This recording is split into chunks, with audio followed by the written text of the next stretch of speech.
What is up, my peoples? Oh, I don't like how low this microphone is. What is up, beautiful, beautiful souls? And this is ugly. This is ugly. I don't like this mic being right here. But what is up, you guys? How are y'all? Did y'all miss me? Ding. Seriously, I don't like this. I gotta do something. But it's like it's hanging. This is.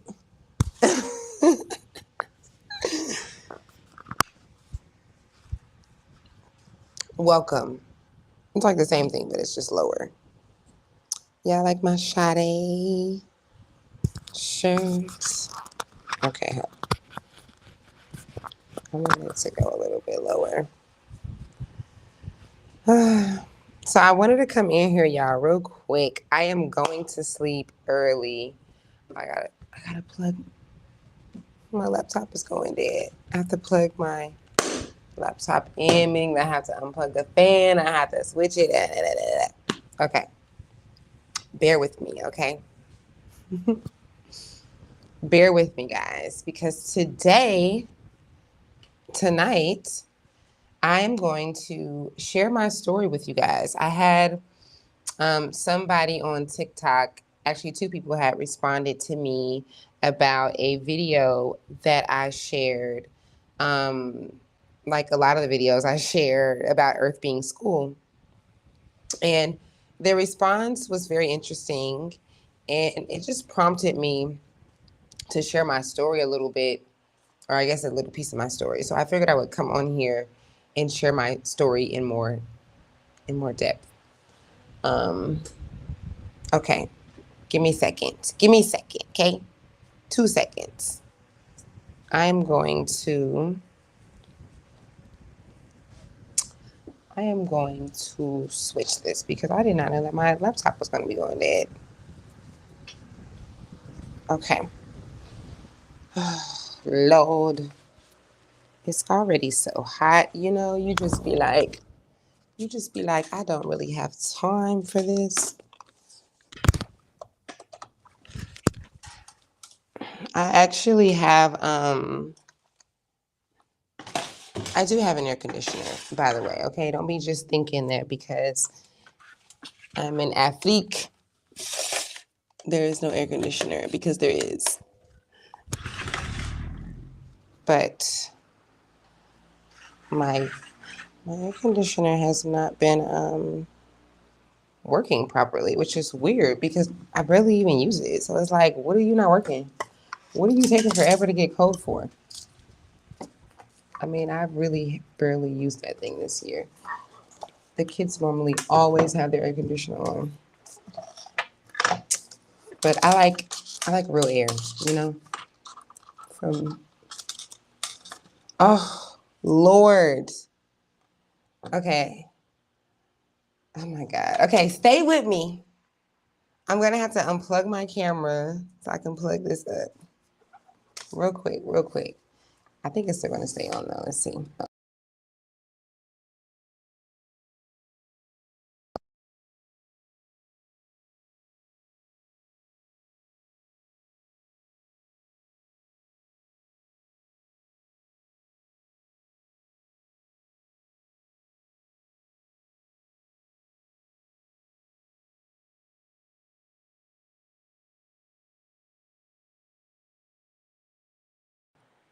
That's cute. It's clear. There we go. All right. My mic is on. All right, all right, all right. So if you're in here with me, please let me know where you watching me from.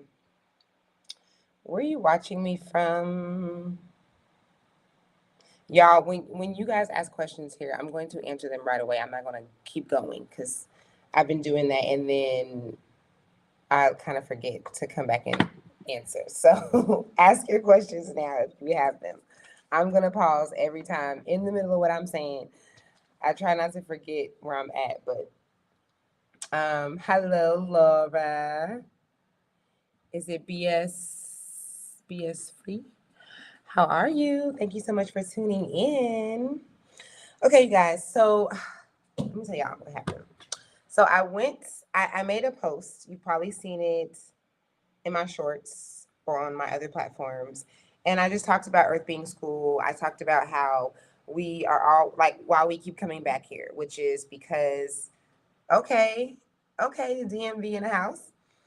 um, why we keep coming back here, which is because we continue to judge and separate things, and we continue to compartmentalize and make things like they're good and bad, meaning that this is causing us to hold on to things. We're not releasing them, all these things, right? And we are coming here not for a punishment, but because our souls want to grow through these things. Our souls want to come back here in every possible form and have that experience, especially the from the viewpoint or the perspective of the thing that we judged. Please tell me if my fan is loud, if you can even hear it. It would be so great if you cannot. But please tell me if you can. So I made a post about this. You guys have seen me talk about this plenty of times. But I'm on TikTok. So these people don't know me like that, like they're new. So I had some spiritual people come on there and we're like, Earth is not a school, it's a prison. And I am here as a multidimensional being to save the people, right? Which to me, it's very interesting when people who practice spirituality have this very, I'm gonna call it confidence, okay? This very confident understanding or viewpoint of them coming to save everyone and things like that. Like, what is the difference between someone spiritual feeling that way and coming with that hierarchy kind of vibration than a Jehovah Witness or the holier than thou Christian, or like, what's the difference? It's the same thing. It's just a different belief system. And the reason why I say confidence is because there's some truth to the fact that the individuals that made this comment, and then anybody of you watching this who believe that, there's some truth to that. You are here to help others and to bring others into the light and to awaken others and things like that. All of us are here for that. It really wouldn't make any sense for you to be here with other people and then that not be a thing, because otherwise you would just be here by yourself. Like, there's no point. The reason for us being here with each other is so that we can mirror each other and see each other, reflect off of each other. So it's actually some truth to that. There's just a lot of ego underneath that. The fan is low. You're good. Thank you. I want the fan to not be heard at all, though. I guess that can't happen right now.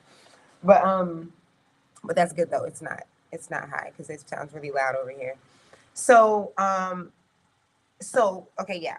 People saying Earth is not a school, it's a prison. And if you see my response, I posted it in my shorts earlier today. Um, it's okay if you don't agree that Earth is school. That is perfectly fine with me. I am not here to debate you or to try to convince you. Every single thing I say, guys, every single thing that you ever hear me say and share, I want you to know that it is not to like enforce a belief on you. It is not to enforce an idea on you or anything. It's really important to know that that is not where I'm coming from. I'm not like, this is not information that I've read or that I have decided one day that I wanted to just, I just came up with some idea. And this is kind of what prompted me to say, well, let me come on here. I have to record. Let me come on here and let me tell my story, because I think that, and I get these messages. It doesn't happen often, but it's either a lot of times like I'll get these messages, or people will just kind of be like reserved. Like, people will even, come and get my services for me and say, I've been wanting to come to you for months or whatever, but I just didn't really understand what you were saying. And I just really, like, the concept of Earth to School made sense to me, like, or it resonated, but it didn't really make sense, things like that. So all this is what prompted me to want to tell my story. Okay, I don't know where to start. Let's start from when I was a little girl, because that's going to be the best thing. You probably already know, some of you know, that I've been channeling all my life. So I did not come up with Earth is School. As genius as Earth is School is, like, I wish that I had just woke up one morning and been like, ooh, here goes a thought, here goes a thing that makes sense, That would be nice. I would like to take the credit for Earth is School, but I cannot. Earth is School is something that I have been channeling since I was a child. I was about 5 years old when I remember I most likely was channeling this way before. But as far as my earliest memories, I was five. And my guides, I call them my guides. They are galactic beings. For a very long time, I did not know exactly who they were. Like you could say that I have searched through my entire life up until like 5 years ago, 6 years ago. Um, I would say maybe even like the year that I moved here to to Africa, that I didn't know exactly who they were. Like I didn't have a name for who these beings are that always channel me. But one thing I've always known since I was a little girl is that they are not from Earth, that they have not reincarnated here. It's just a knowing that I've understood. I've understood that there's a very familiar feeling with me and them. They feel very like home, and it's one of those things where Earth being school, which is the message that they were initially giving me, um, it's one of those things that I'm just sharing to be obedient. I'm not sharing it to try and shake you up, to try and convince you. It's a long, obviously, it's been my whole life that I've been getting this message, and I'm just not in the business of convincing anyone. I want you to take what resonates with you, and I want you to leave what doesn't. So, okay, wait, let me not go forward for that. I was about to say what I wanted to say to that. No, I'm not going to go there. Let me tell the story. So, yeah, I go throughout my life and I'm channeling really young. I'm getting all this information about what we are to do here. And I am not feeling Earth at all from the very beginning. Ah, cha cha. Okay. From the very beginning. So my guides would say to me, Earth is school, and maybe I could be walking somewhere, I could be by myself or wherever, and they would point out things. They would tell me, like, this is that, and this is that, and this is really how this works. And you guys have been here many, many times. They would always tell me this is not our first rodeo. We've been here many times. And in response to this information, I would very often in the first, like, I'm gonna say like the first maybe 3 or 4 years. I think it was less than that. But I would be like astonished that I'm here on Earth.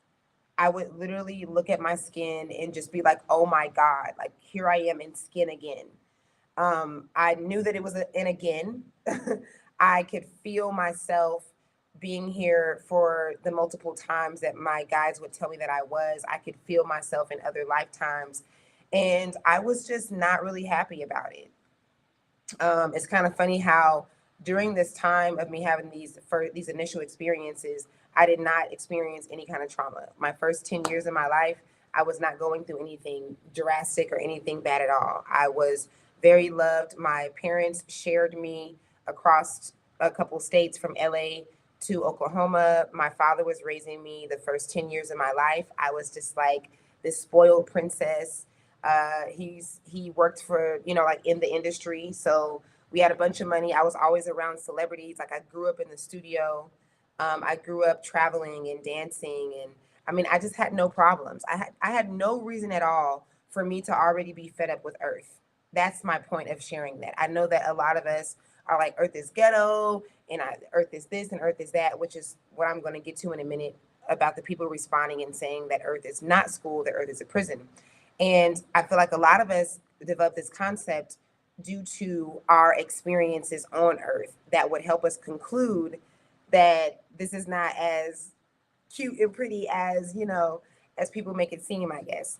But I hadn't experienced any of that, you guys, and I was completely fed up to the point where I had an aunt tell me a few years ago that I would come in the room sometimes and I would just be like, this is not supposed to be like this. It doesn't have to go like this. I'm not going to be like this. There's things that I'm going to do. Like I would literally express the things that I was feeling on the end. Not everything, clearly. They probably would have put me in a home if I had expressed everything that I was getting.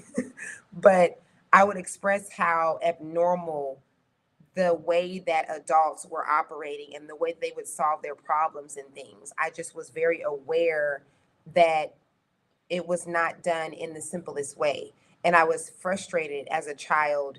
I was irritated with adults.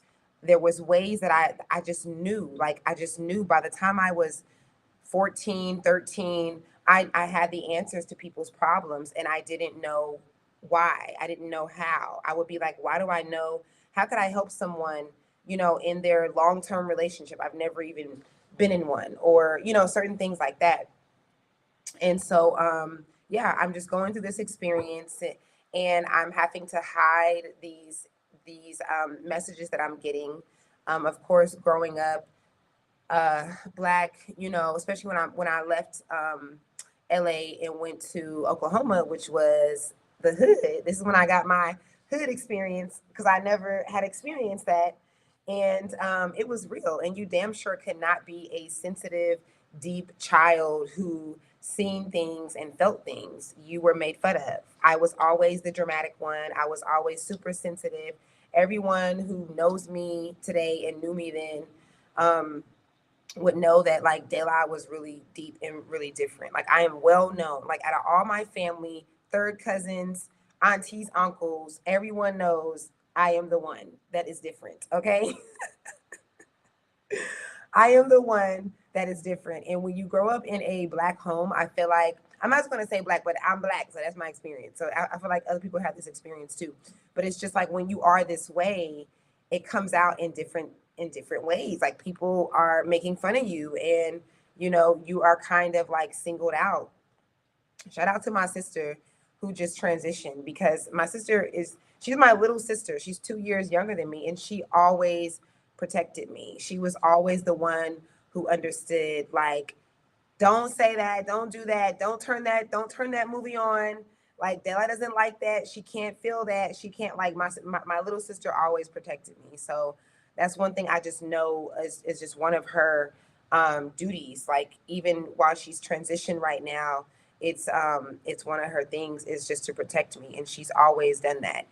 She was the one that really understood me without even having to ask questions or anything, just because we were kids and we grew up together.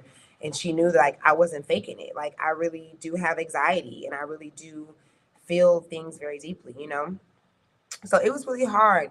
It was really hard growing up, like um being like judged and labeled. It's kind of weird though, because I feel like in the moment though, I didn't notice that it was hard.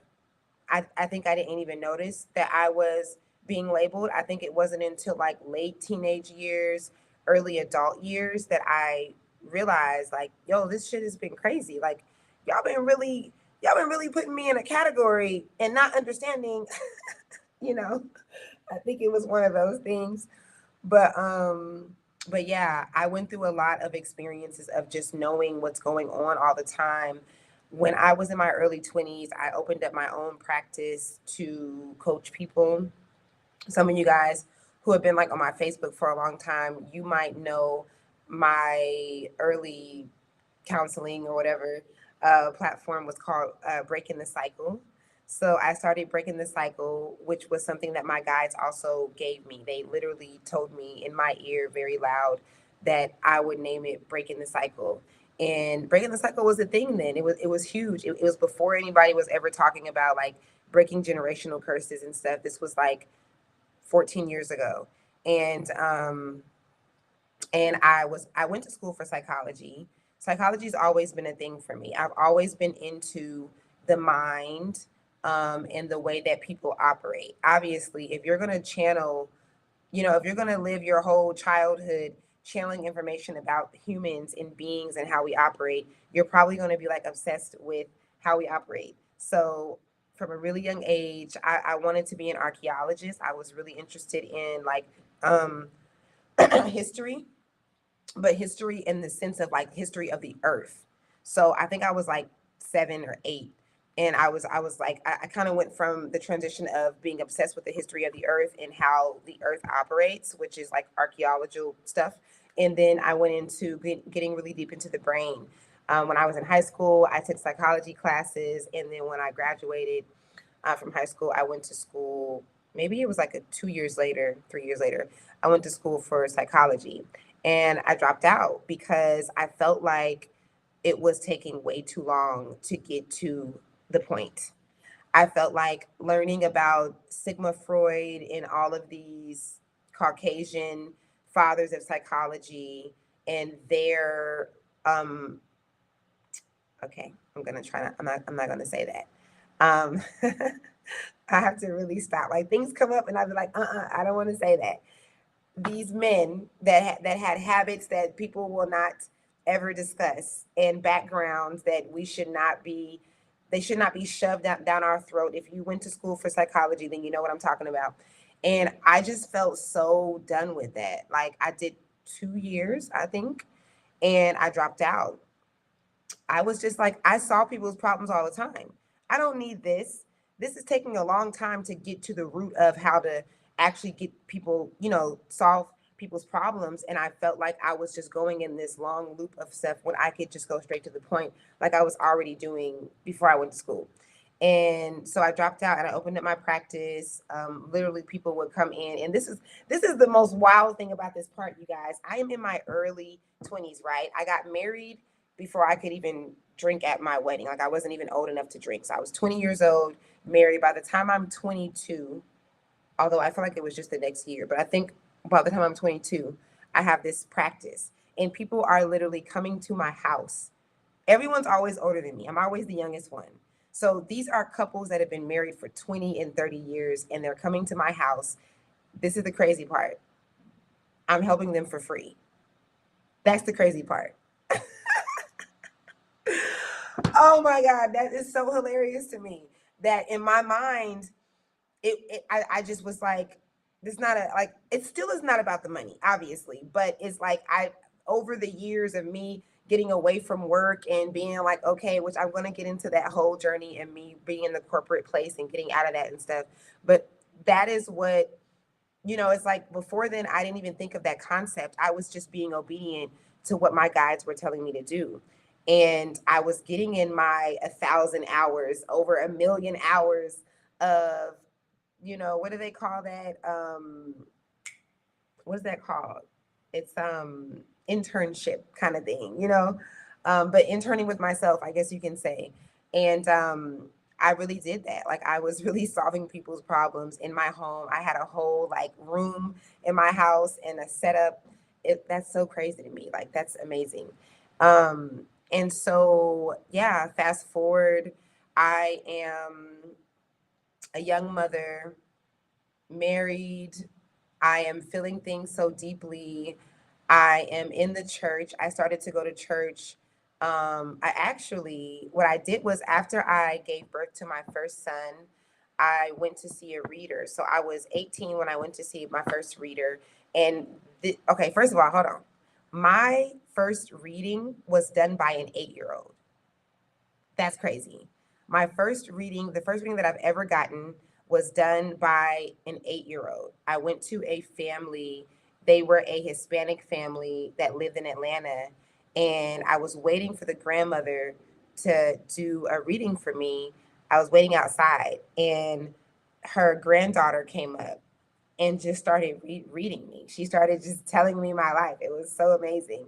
And I was like, "Who are you?" Like she's like, "Oh, I'm a reader too." She's like, "But, you're waiting to see my grandma." So that was so cool. And they are the ones that actually pushed me to the church. My parents are not religious. They never put like religion or anything on me. But my aunt, who was married into the family and has played such a big role in my life as far as some of the kind of mother that I am, the structure that I have, my whole ability to homeschool my kids, the reading, things like that. It definitely came from my Aunt Denise, and she is traveling in peace and always here with me, literally helping me through my sessions. She comes through all the time. And she is the one, she was my only example or influence of the church that I had when I was a kid. So then I get older. I'm thinking of the church in the back of my mind sometimes, but I'm not making the commitment to go until I get this reading. And the family that are readers tell me that I should go to church. And so that's what made me get into the church. I still waited though. It was still like after my marriage that I really started going. And and then after going through the church for like a few years, I decide that I want to leave Oklahoma. My ex-husband was dealing with a lot of stuff from his family. Um, they were just being drama. And I was just like, I am tired of the drama and I'm tired of like the stuckness of Oklahoma and I want to go back to LA. So we get up, we go to LA, and I go through this amazing awakening. It reminded me of, oh, wait, put a pin in that. Put a pin in that. Because what a lot of people don't know, if you've been following me for a long time, then you do know this because I talk about this a lot, or at least I did before. I was not just in the church. Anything I do, guys, I'm doing it. Okay. Like I'm doing it for real. This is just me. So I was not just in the church. I was a youth teacher in the church. I was on the dance team. I was helping the pastor coach people. I was actually going to go to school to be a pastor. Okay. This is what really brought me to my awakening because I was committed to going to school to be a pastor. And without me, like with me knowing that I wanted to do that, I wanted to learn the Bible myself, like without anyone's interpretation. So I wanted to read it myself. And I started from the beginning to the end reading the Bible. I did not make it to the end before I realized, okay, hold on. I have some questions. Like, why does God say that we are heathens if we put a Christmas tree up? And you go to the church and it's a bunch of Christmas trees. Like, what is I literally remember going up to my pastor and asking him, why does the scripture say that we are being called heathens for worshiping a Christmas tree? And I remember my pastor saying, we're not worshiping the Christmas tree. That's not, no, it's not the same thing. And we're not going out and chopping down the Christmas tree. Which my mind with that whole thing, because people debate that, but for me, like I grew up again, like in LA with, well, at least the first 10 years of my life was in LA with a bunch of money, like living a bougie life. So we were actually cutting down our Christmas tree, y'all. We never had a fake Christmas tree. We had the Christmas tree that came from the forest. So my concept of this scripture, I wasn't able to separate like most people do when they want to debate this. And they be like, because if you read the scripture, it says, those who go out and cut up a Christmas tree and put it in their home and decorate it, they are heathens. And so the way my pastor was like, well, no, we're not doing all of that. We're just, like, it was just stuff like that. And I was like, nah, no, we actually are. So, those kind of things were just kind of like dropping nuggets inside of me. And I left Oklahoma and went to LA. I remember us finding a church out there too. I think we went to church like one time and then I was like, okay, this is it. And I ended up just going through an amazing awakening. I ended up just finding things, or I should say things found me. There was like the Hidden Colors documentary that came out, which my mom actually put me on to. And everything just started to come full circle. I'll never forget. I think, I think like my biggest awakening moment was when my ex-husband decided to buy this book written by Michael Newton. This is actually a big deal because how the hell do I end up doing what Michael Newton does 14, like 13 years later? And I had no idea. It took me so long to even know what the hell he did for me to have had this deep experience. But my ex-husband goes online and he buys this book called The Journey of Souls, written by Michael Newton. I don't know anything about this book. He's just sitting there with the computer and he's like, oh, this looks interesting. I'm going to buy this book. I'm like, okay, cool. So he buys this book. I'm doing laundry one day and he's reading the book out loud. And I don't even know what the hell he said. I didn't even think I was paying attention to it. But he's reading this book to himself out loud. And I just get this like adrenaline of emotion, like an overwhelming feeling of like love and familiarness and emotion. And I literally turn around to him and I'm like, who is that? Like, I'm like panting, I'm breathing. I'm like, who is that? Who are you reading? And he's like, I'm reading the book. Like, I'm reading the book I told you I got. And I'm like, I know them. I know them. And I just start busting out crying, y'all. Like, I'm literally in tears. And I'm like, I know them. I know them. They've been talking to me my whole life. I know them. And I can just feel this connection between the writing. Like, he's just reading something that someone wrote in this book, right? So it's funny because I went on to read that book, and it probably took me like 10 years. I think it literally took me like, I'm gonna say like, yeah, like 8 to 10. Nah, damn, it was 10 years. It literally took me 10 years to realize that the journey of souls is not a man who wrote a book. It is a man who does the exact same work that I do today, taking people into parallel realities, taking them to their life review, taking them to speak to their soul team, and he's literally speaking to souls. So when my ex-husband was reading, he wasn't reading like from a person's philosophy and what they think. He was reading the words of actual souls and what they say about earth. That event really changed me forever, because it was like I knew all my life that I've been channeling. Like, I'm familiar with that within my own little secret world, something that I could never share with anyone. And I knew the information that I knew, a lot that I couldn't share with anyone. I even remember, like, even in my early adulthood, I was almost like, even in church, I was seeking for, like, who's going to talk about the mind? Like, who's going to talk about the brain and all this information that I know about what has to happen with our mind? Like, when is this going to happen? Like, no one is saying anything. And I guess I was just afraid to say it, sometimes, because sometimes I would share things very similar to what I was getting, but I definitely was afraid to talk about it. And that experience really made me know that I am not crazy and that I am really getting information, and it's just a real feeling.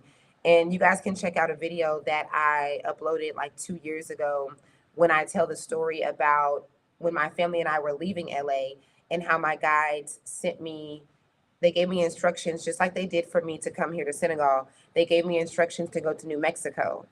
And I really appreciate the fact that I even made this video, because people kind of get confused when I tell them, like, I always get the question, why am I here? What brought me here?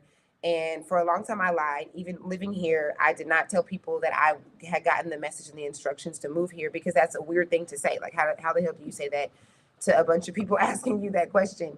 But that video kind of helps people understand what I mean when I say that I got the instructions, because I literally went to New Mexico. I dragged my family to New Mexico, and I did not know why. I just knew that my guides told me that I had to go there. And that's it. I was just like, we have to go to New Mexico. I had no type of pre-reason to go or anything. We had no business in Mexico. We barely even had the money for us to go. But we were going further than Mexico anyway, and New Mexico anyway. And it was just a stop that I had no idea what I was doing there. And so I have a video where I tell that story, and how that experience of us being in New Mexico, I ended up reuniting with my guides. This is kind of weird to say, though, because they're always they're always in me. They're always me. They're really all of us, like, there is no separation. So when I say reunited, that's not really accurate terms. I guess I could say, like, maybe just like another frequency of it, like a deeper level of it, a more awareness of it, I guess. I can say a more awareness. That wouldn't be accurate either, because I was very aware. I've been very aware of them my entire life. But it definitely was like a reuniting, and maybe just the feeling of reuniting was what I was supposed to experience, because it was very much a clue and an indication to my awakening that I had just went through like a year or so before that. So we are in New Mexico, and to make a long story short, we accidentally ended up running into this reader, and my ex-husband is like, you'll never believe, like, who, there's this lady outside and she's a reader. Like, I wonder if that's something. And I was like, that is something, because he ended up having to park the car. There was no parking spaces, so he ended up having to park in front of a reader's house. So that's why he mentioned the reader. And I was like, oh yeah, like, let me see, what that's about. And so I call the reader up and I'm like, I think I'm supposed to come here and see you. And she's like, I just had someone cancel and I think you're right. I am supposed to speak with you. So yeah, we go there. My guides come up and they are up to the point where when she's talking to me, I am not even there. I literally tap out. I go into another like quantum reality where I can see my guides, I can feel them. They are greeting me. They're telling me what a good job like I've been on, and we're so excited about my journey, your journey. They're talking about all of us, and they're just reminding me of what this is and how it's really temporary, and how this is a template for us to grow, and that I need to get my levels in, which is something that they've always told me, that you have to get your levels in if you don't want to come back to earth. So that was also a part of like a big moment in my journey with me, resonating with me channeling. I'm sharing all this because every single one of you guys are channelers. Every single one of you guys are. And it's like the same thing that happens to us when we're born. Like we go through this amnesia feel. I give the example of the switching of energies when we are coming out of a sexual experience. When you are like in the room having a sexual experience, and you're like in that moment you're in a certain frequency, literally you're in a certain trance, and then after that is over, it's like the frequency is just turned off. And then bills are there and whatever else you have to take care of, you got to run to the store, you got to do things, and then that's a completely different frequency. So this kind of thing, I know that's like an extreme example, but it's a really good example because you guys know what I'm talking about. And that happens every moment, every second, all the time. There's always these shifts of frequency. And so the understanding of myself channeling, it's really like interesting, because without these type of events, like what happened when my ex-husband was reading, or me going to New Mexico and being reunited, like those kind of things were kind of like key points in my journey to let me know that I'm not tripping, I'm not crazy, I really am doing this.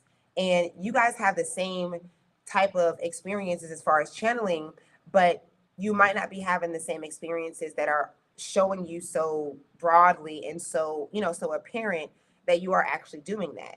So that's why I'm sharing this, because we say things like, I just feel like, and, I got this gut feeling. And, a lot of times we'll have an experience and we'll be like, man, I knew it, and there's just this real disconnection because of the frequency exchange, and also because of our programming on earth. We're told that you have to be a specific person, someone special. We're told that this is a gift. This is not a gift. It's just an ability. It's just a normal human thing. It's not even like a superhuman thing. It's just normal. We should just call it a normal human thing, because that is exactly what it is. And if we look at children, we can see how in tune children are, how intuitive they are. What do we say out of the mouths of babes? Things like that. So we're actually born like this because we are this. There's just those people like myself that came here with the memory and with the connection to channel. And like I guess you could even say what's more accurate is the awareness, because we all have the connection. We're all channeling all the time. Let me tell you this. Like this is how extreme it gets, for real. Like this is accurate, you guys. Facts. I would even go far to say that over 50, 60% of the ideas that come to you, when you just have an idea or you just have a thing that comes to you and it's like, oh wow, like what is that? Like that seems like that's how life goes, or that seems like I should do that, or what about that? Like those kind of things, they don't come from you. They come from the other side. You're actually channeling. Like what even is an idea? What even is an idea? An idea is something that is not tangible. You can't hold on to that.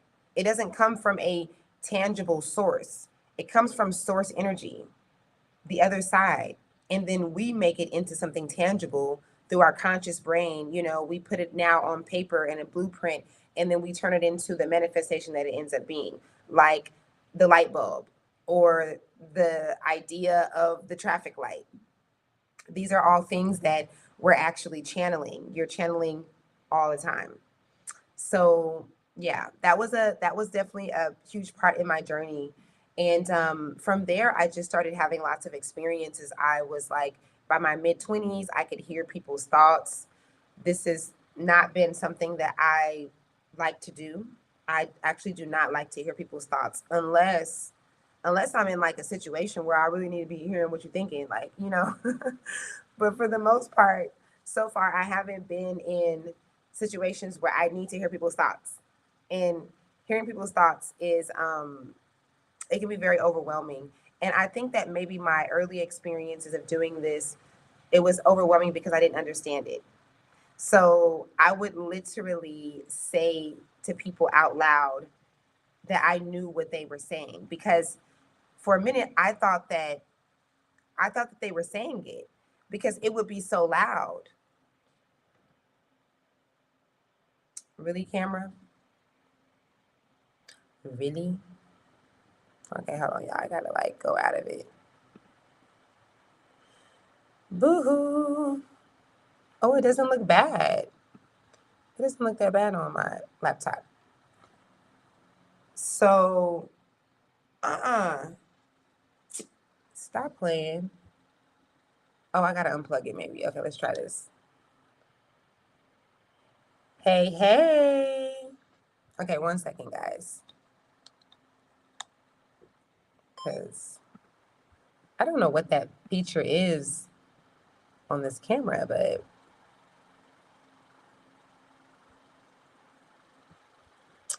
baby, where is my...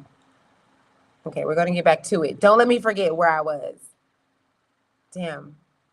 Did I forget where I was? Okay. I just love how clear this looks. Okay, so I probably forgot. So yeah, on the journey. What was I saying, y'all? I completely forgot because I'm trying to like stay in alignment.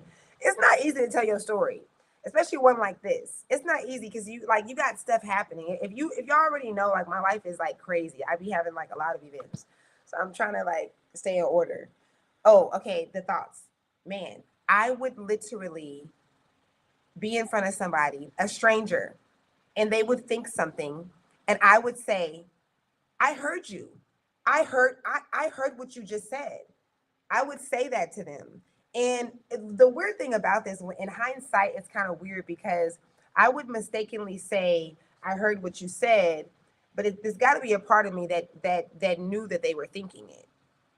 Because why would I say that out loud? If you said it out loud like I thought that you did, then why would I repeat it in shock like you said it?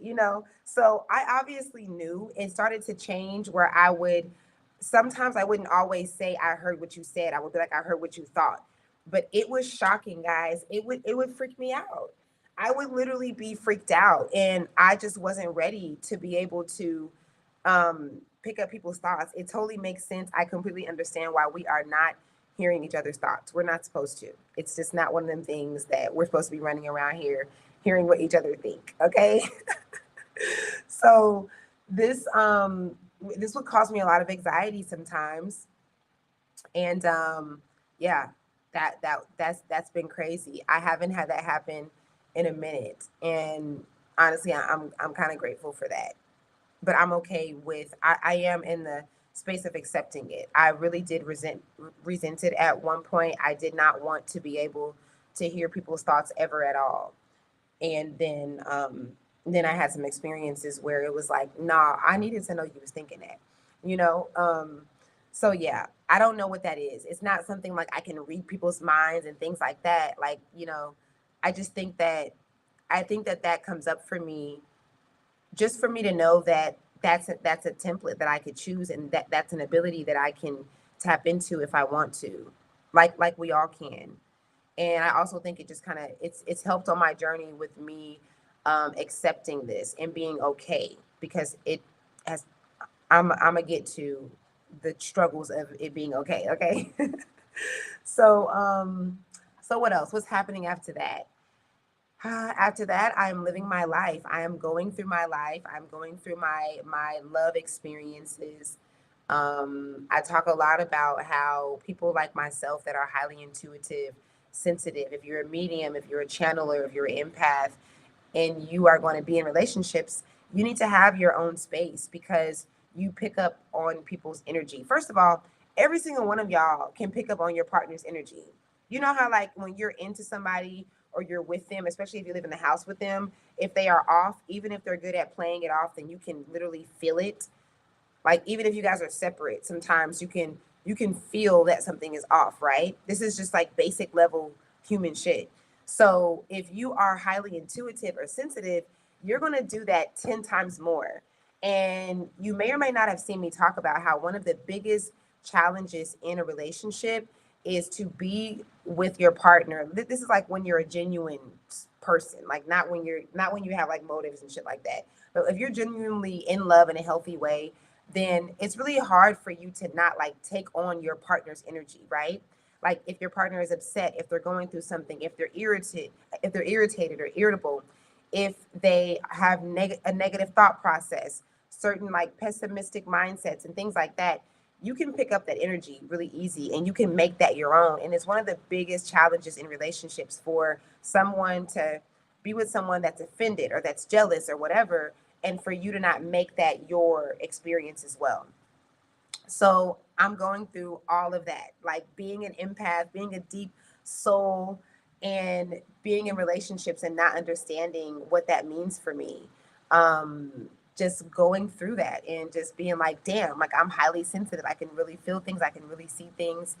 Um, and then, of course, I guess honestly, before we went to New Mexico, I had already gotten the message about me moving to Senegal. So I had known like back in 2012, 2013, that I had to move to Senegal one day. And it was a very clear thing. If you've been following me for a long time, then you see me talk about it. If you've been here with me over 10 years, you definitely see me say that I have to go to Senegal. And I never knew a person here. I didn't know anything about Senegal. I had not even heard of Senegal, you guys, before I got the message that I had to come here. I had to go on the map and learn about Senegal. That was my first time seeing Senegal. And that was a hell of an experience because internally, on my entire journey, like from the moment that I have been channeled, that my kids, like Kyoko, my daughter, she's an artist. She's 13. She was 4 years old drawing pictures of Senegal because my kids grew up with me telling them that I'm receiving a message that we have to go to Senegal. So that's how really it has been for me, while also denying that this is even really a thing. And this is really why I want to share my story with you guys, because it goes along to what I just said earlier about how easy we can deny this stuff because of the programming that we have in society, the judgment, and then also this frequency exchange where it's like you get out of it. Like you have the channeling experience or the downloads, and then you get out of it because life is going on and whatever else is happening. And I think for me, I'm not ever really feeling out of it. It's really, really such a part of my being. Um, but I can understand the concept of that being a reality for people. And I also have experienced that sometimes as well. So there's that. And so yeah, I go through this journey of me getting here, and I am very much in the knowing, like almost in pilot mode. There's so many things about my journey here to Senegal that just, I wasn't even there, y'all. Like I wasn't even there. I was just, I was just tapped out, and I was just allowing for everything to take place. If you don't know about my journey to Senegal, it was a lot, in the sense that I was robbed by a couple. They stole thousands of dollars from me. They tried to like set me up and get me to not come to Senegal. Um, and I was able to months later, obviously I was able to make it here, and I was able to take them to court and get the money back, which was something that I never wanted to do. I didn't even try to take them to court, y'all. I took them to court on an accident and won my 5,000 something dollars back, which is so hilarious because I didn't even try to. But I came here with less than $200. And that sounds crazy to so many people, but it was not crazy to me. It literally took me like 3 years to realize, oh, that was actually crazy. Because in the moment, I can just feel my guides the whole time. The whole time that me and my kids are living in New York, a place I've never been to. I'd never stepped foot in New York. And we went from Manhattan to living in the Bronx. And it was the most amazing experience. It was some of the funnest memories that the kids and I still talk about today. And it was supposed to be a tragic experience. It was like, according to the person that tried to have me have a horrible experience, it was supposed to be bad. But it ended up being so good. And my channeling just got stronger. My intuition just grew. And I could feel my guides all the time, you guys. I'm in this little Bronx apartment, and they're telling me, Dela, this is not just about you. Like, this is so much bigger than you. You are on a mission for a lot of other missions, for a lot of other people that are on missions. And I was just really in the knowing of what I needed to do. Oh, oh, that's my best friend calling me. Okay, I'm gonna call her back. Hold on.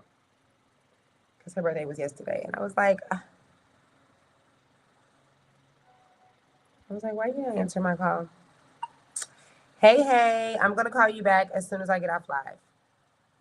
Y'all, I need to get off this live because it's 2:00. Okay, so what's happening? I'm on my way here. I'm getting all these downloads and things. Let me go back, y'all. Like, let me tell y'all about the different things that would happen with like synchronicities and my intuition.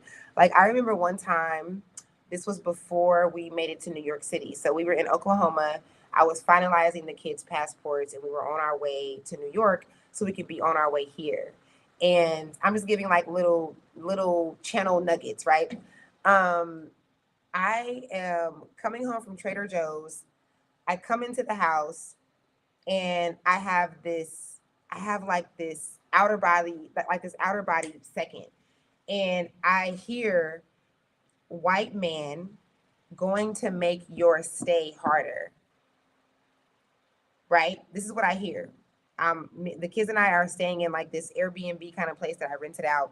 And I'm walking in the house. I have groceries in my hand, and I just hear, white man going to make your stay harder. And I'm like, what? Like, I stopped, like, what the hell is that? Like, why would I even think that? Again, this is why I'm sharing this with you guys, because you guys think that you're always having thoughts. Most of the time, when you are getting information and these downloads and these epiphanies and things like that, it's not actually a thought. I have just been aware of this because I've been doing this for so long. I've been having this experience for so long that I'm understanding that, wait a minute, what's going on? Like, what are you guys saying? So I'm like, that's weird. Why would that be a thing? And I go on with my day.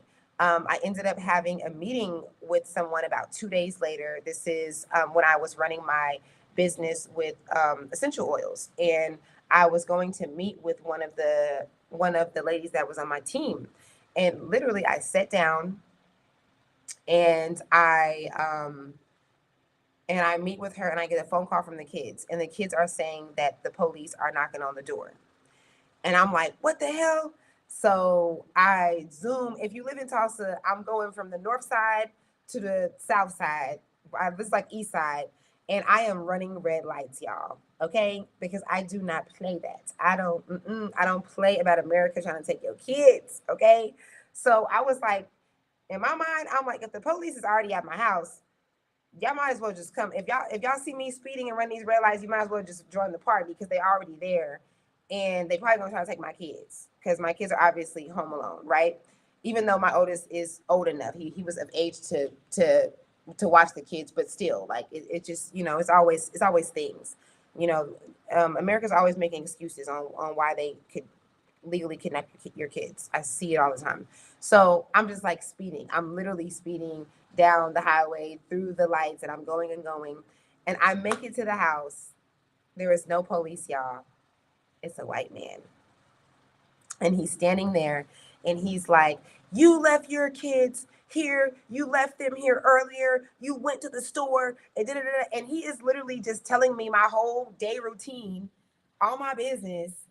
And we're going back and forth because I'm like, that's none of your business. I'm like, why are you watching me? I'm like, that is so weird. Da, da, da, da. Like, we're going back and forth. And all of a sudden, I remember that about 2 days earlier, I had a glimpse of this and I got that message, white man going to make your stay harder. So just like when I hear people's thoughts or when I did in the past and I was shocked about it, I don't even have enough time to register my shock and I just say it. So I said, oh, I seen this. I literally said, I seen this. I know what this is. You're racist. And mind you, I'm not even caring about the scenario no more. I'm just amazed that I seen a glimpse of this, and it was so cool the way it happened because like in the moment of me getting the glimpse, I almost felt like I didn't really get that glimpse. I almost felt like I just heard the words like white man going to make your stay harder, but then it was like in the moment of the experience, I did get the glimpse that I didn't even know that I had gotten. It felt familiar. Like I had already been here before. I had already done this. That's what it felt like. It felt like that's why I said it like that. Like I seen this. Like we did this. Like, like and I go, "You're racist and you're trying to make this harder for me." And he goes, "What? No, no, I'm not racist." I said, "Yes, you are." I'm like, "Oh my God." Like, so I'm just like bugging out at the fact that I already knew this experience. And it totally flipped the whole experience, y'all. First of all, my uncle is like the not the CEO, but like the head down from the Mental Health Association. So he is like big in Oklahoma for psychology and stuff, right? Because it runs in the family.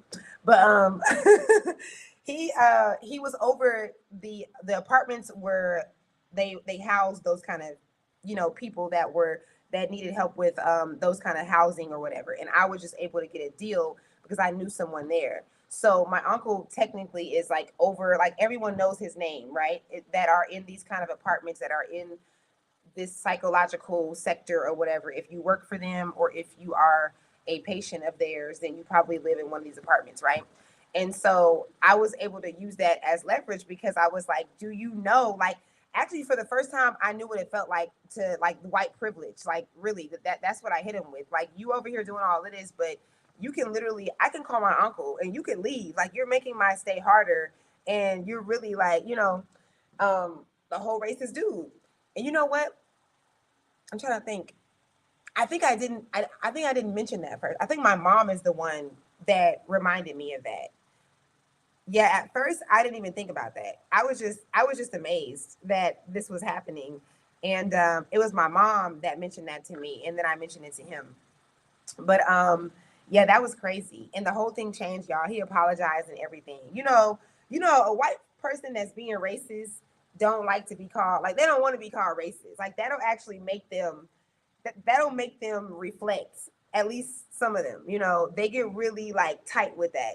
So the whole experience turned into him explaining to me how he is in fact not racist. And I was just like, look how entitled you feel to tell me about my day and my life and what I'm doing. Like, but yeah, that was crazy. That was amazing. But just those kind of experiences just always happening are things that have shown me that I'm not crazy and that this is a real thing. That even in that experience, it really happens to be with like frequency and the fact that everything is happening at the same time. It's really not that I seen a glimpse of the future. That is how we describe it whenever we don't understand as humans. But I understood that I had already been in that place. Like it had already taken place. Like it was taking place in another timeline. It was very familiar. So going forward, though, we leave Oklahoma and we come to New York and we had this amazing experience, and all these synchronicities are happening. I mean, if I needed money, someone's walking up to me and saying, I just feel like giving you money. Can I give you some money? I literally had a girl in a subway just walk up to me and say, I want to give you this money. And on that day, I was like, I need somebody to give me money. So I would even say that in New York is when I really, really started to hone in on my abilities. I really started to understand that I am channeling this information. I am not afraid of this, of knowing these things. And it goes along with what you like once you're stepping into this, because it's just accepting yourself, then you also get synchronicities. You also get those kind of things happening. So you've probably seen some of my stories about how I would sit back and think or meditate on me getting random money in my account the next day. Like one time I wanted $500 in my account. I just wanted it. And I was like, man, like I never did that before. Let me try that. And I did it. And I have proof of that. I posted it. I have a video I just uploaded not too long ago, and I literally shared the screenshot of my bank account and the fact that the money came from me. There is a deposit from my Cash App to my bank account, and I was on the phone with my bank like, who did this? Like, what? Where did this come from? Like, so those kind of experiences, it just seemed like they were happening so much more. I feel like that, it always happens. We're always going through those kind of synchronicities and stuff, but they started to happen the more that I started to accept who I am, what I am. And then coming here to Senegal. Now, mind you, at this time now, by the time I make it to Senegal, I've gotten maybe 40 readings in my life. I've been getting a reading. Like I said, my first reader was an 8-year-old. So I'm now friends with readers. My circle is a bunch of readers. I'm thinking that I am supposed to maybe write a book about what channeling and what reading is. Like I'm thinking that I am so like I'm like, oh, like my experience with channelers and readers and stuff, this is how much you can be so aware of what you're doing and experiencing on a spiritual level, and you can also be in denial. And the denial just comes from all those years of people like making fun of you and shutting you down, and you are being labeled as crazy, and you're not allowed. And also other timelines, you guys. Like if I had $1 for every time I do a session with someone who was unalived or punished or stoned, something like that, for telling their truth, for telling the truth, going against religion and sharing like spiritual truth, like esoteric truth. It's very common. So all that is coming in from this timeline, and I'm just also equally denying that I'm even having these things while I'm also having these experiences. And so I might have was going somewhere specific with the story, but let me just keep going. So so I end up here, and by this time, oh my God, I'm telling y'all so many things, because even if we go back to before we went to Oklahoma, I was already coaching, right? I have this service. I'm coaching people. You guys know I've been coaching for a long time, and my guides give me this message that they're going to help me. They're going to show me how to help people heal in a rapid way, in an easy way. And I remember getting this message and being like, I don't even know what y'all are talking about. Like, okay. I think at that time it was like, a lot of stuff about like, you can't put a cap on healing, you can't put a time thing on it, like those kind of concepts. So I was just like, okay. And they were like, we're going to help you. We're going to show you how to help people get to their goals really quickly. And then fast forward to me coming here. Okay, that's what I was going to say with the readings. So I get a reading from Paula. Shout out to Paula. You guys are going to see Paula on my channel. Paula is a great friend of mine now. And I met Paula the year before we moved here. And I remember Paula telling me that she seen me here in Senegal, in the market with my ears ringing and receiving messages, like channeling. And what's so cool about the detail of my ears ringing, if you don't know, when your ears ring, it's your guides. It's us on the other side giving you messages. You know, anytime that someone is channeling like you do, reading like you often do, um, it comes through to us on this side as words, like language, because that's our earth experience. But on the other side, it's not that, it's sound, it's frequency. So the ringing of the ears, it's coming from your internal you. It's coming from what you really are, the light being that you really are, not this little speck of a spirit that is being activated by, you know, with this avatar, through this avatar. That's what you're actually hearing. And honestly, guys, this is what's so cool about my journey. A lot of this shit I didn't even believe in before. Like I wasn't even like, it just comes up in my life, and I have to obey it. I have to believe it because it's in my reality. So for a long time I did not believe that the ringing of the ears was connected to that. I used to be like, I would see people say that and I would be like, y'all probably just need a cleanse. Okay, you get a ringing of the ears, you probably just need a cleanse. You know, like I'm suspicious, you guys. People think I'm just so like, because I'm so free and open, I am very suspicious. Even the sessions that I do, my MDR sessions, my suspicion might be over now. Like after my 100th session, I've done this about 100 times now. I'm still suspicious. It's why it took me so long, because I'm like, is that it? Is that real? So I am not the one to just go with what everybody is doing and saying. I'm the last person to do that. So yeah, Paula tells me that I'm going to be here with my ears ringing, and it's crazy because since my sister passed, my ears have never rung so much, and I've gotten this confirmation. I've gotten this confirmation in the sessions. I'm asking the souls what's happening when our ears are ringing, and they're like, "That's us." I had one session when they said, when your ears start ringing, pay attention to what's happening, like what's going on at that time, because it's us. Like we're giving you something. What are you resonating with? Like what comes out when that's happening, you know? So that's a thing. And so yeah, I come here and I'm doing my thing. I'm going off of my passions. I give myself this um I give myself this challenge or this commitment. When I was in New York, I said that if I make it to Senegal, then I'm going to dance outside and not care.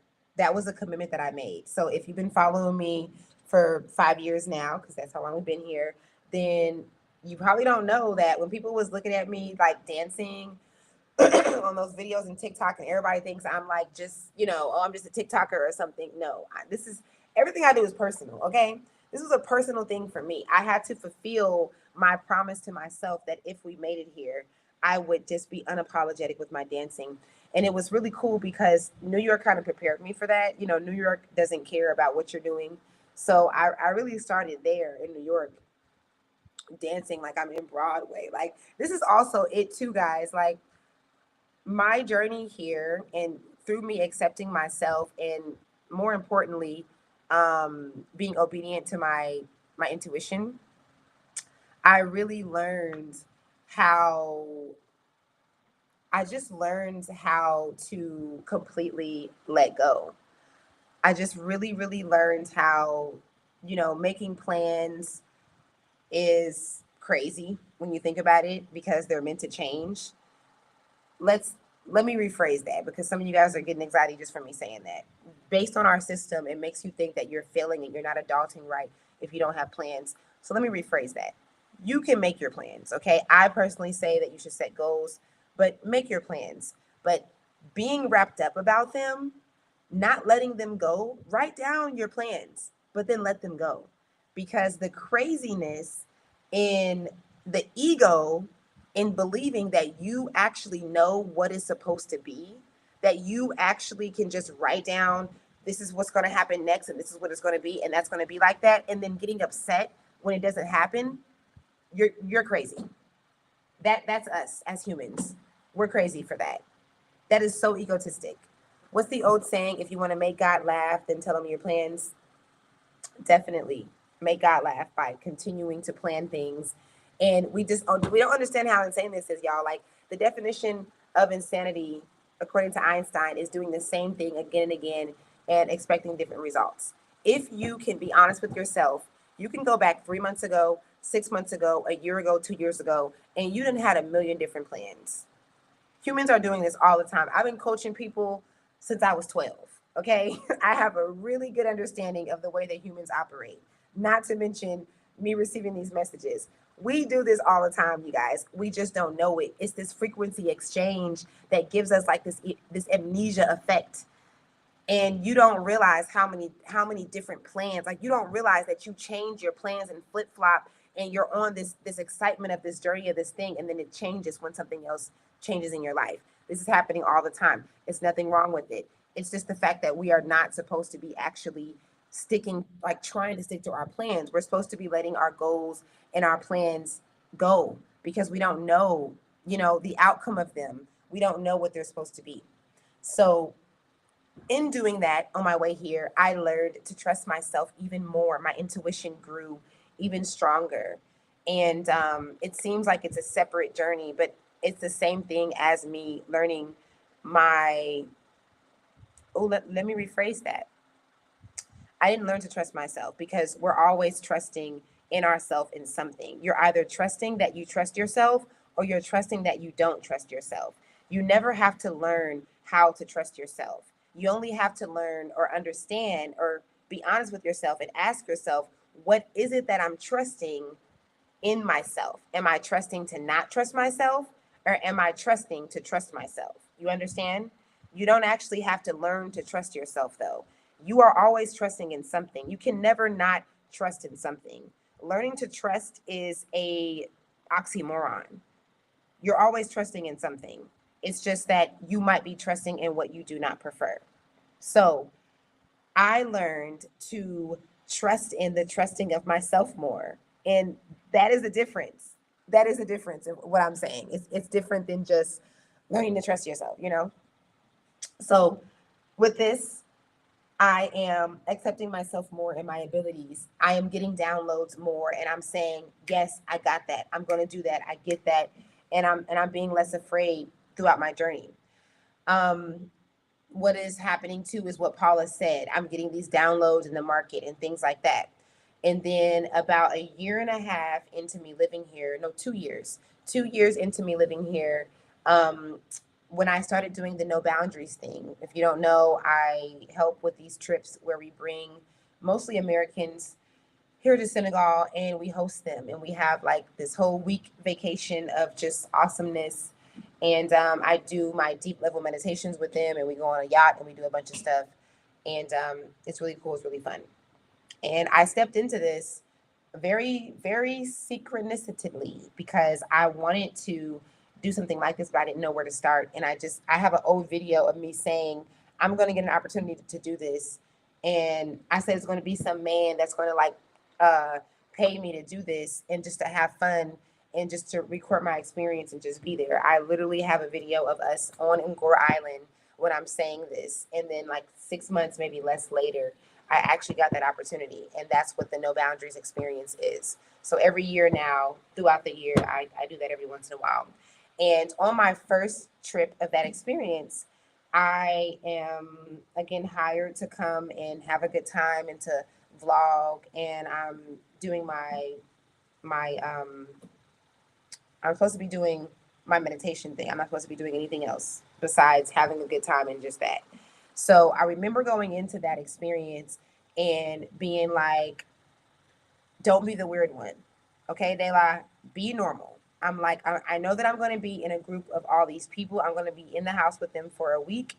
I know that I feel energy, people's frequencies very deeply. If you guys have never seen me talk about what happens when I'm pregnant, I'm on another level. My intuition grows even stronger. You can't even have a phone next to me because I can feel the frequencies from the phone. It's a deep experience. When I get pregnant, I have to isolate myself, and it's very special because I'm super sensitive. And this was happening when I was an 18-year-old, like pregnant. So this is not like something that just came up. This always happens. Just kind of connecting the dots for you to see that. I'm super sensitive around people, And I knew that if I would be in this house with people, that I could stand out. I just knew that my energy would stand out, and I didn't want to do that. I wanted to blend in. I knew I was coming in like with my yoga mat and my sound bowl, like the weird one, you know. So I just remember prepping myself to be like, Deva, be normal, okay? You're gonna go in here and do what you're getting paid to do, and you're gonna leave, and you're gonna stay away from the people, and it's not gonna be a thing, right? You're gonna stay out of the way, y'all. I went to this house, and by day 2, I am doing readings for everybody. Goddamn. I am just reading everybody. And I was just so frustrated with it. I did not want to do that. I did not want to be the freak. Okay. So I am reading everybody. I'm like, oh, do you do this and this? Oh, excuse me. I'm literally walking up to people while we're like all chilling and talking and doing things. And I'm like, excuse me. Um, I'm sorry. Do you You guys, I hated this moment so much. I hated this so badly. I was just like, oh, the microphone went off. I was just like, Daylight, you gotta stop doing this. And I could not stop, okay? It was spilling out of me. It was like vomit. Like I could not stop just ejecting information about people. What I am really grateful about is that the people that came, all of them is still my people to this day, and they are so loving. They were so accepting of me. They did not call me a freak of nature like I felt, and they did not think I was weird. They were actually very, very open. It was something that I felt like I needed to experience because for so long I wasn't accepted in that space. Again, like I'm going through society with all this knowing about Earth being school and who we are and things like that. And people all my life are telling me, oh, you're just wise for your age, you know, like you're very wise for your age. So I'm thinking for a long time that maybe I'm not channeling, maybe I am crazy. Maybe I am just really wise for my age, you know? So just not having that acceptance from people that I didn't even know that I needed to help me to accept myself more. This event was very, very huge for my journey. And so I'm doing all these readings, guys. I'm telling people what's going to happen with. First of all, I don't even be doing future readings. Like I do readings, but I don't like to tell people the future. So what's really crazy was me like tapping in like that and just doing that, and everyone just received it. By the time I was like on my last day, I did start to feel a lot of anxiety. I noticed it, and I just kind of brushed it off. I went home, and within 3 days, I went under a complete anxiety attack, a massive, massive anxiety attack. Shout out to Pat Longo for this book, The Gifts Beneath Your Anxiety, that you guys probably are tired of seeing me share, but I am not ever going to stop sharing this book. I did not have this book at this time. Okay. I didn't actually get this book until last year. Okay. So this was 3 years ago, 3.5 years ago when this happened. And Pat Longo ended up being my mentor later, but I'm going to tell you how I found her. So I'm going through this anxiety attack for 3 days, y'all. And when I tell you, this part is so important because people do not understand what anxiety truly is and where it's actually coming from, and how much is coming from you just being a super intuitive being super in tune. Um, I almost lost my mind. Like I just started to question everything. I was thinking that maybe I hadn't been channeling the experience of me with the dude that was trying to make my stay harder. I started to think maybe that didn't even happen. I remember calling my ex. There was a time that I had heard somebody's thoughts. One time when we were trying to book a hotel, I could hear the guy's thoughts, and I ended up telling him what he was thinking, not on purpose, but just in shock.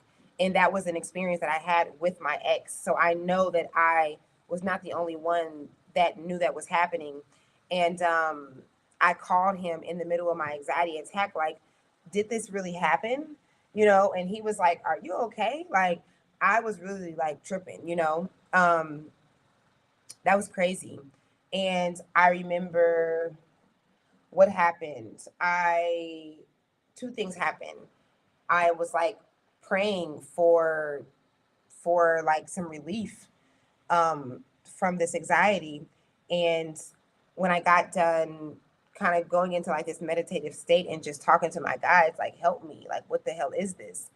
I open up my eyes, I go to my phone, and I see a video of Pat Longo. She's on YouTube and she's talking about having anxiety and having gifts and abilities.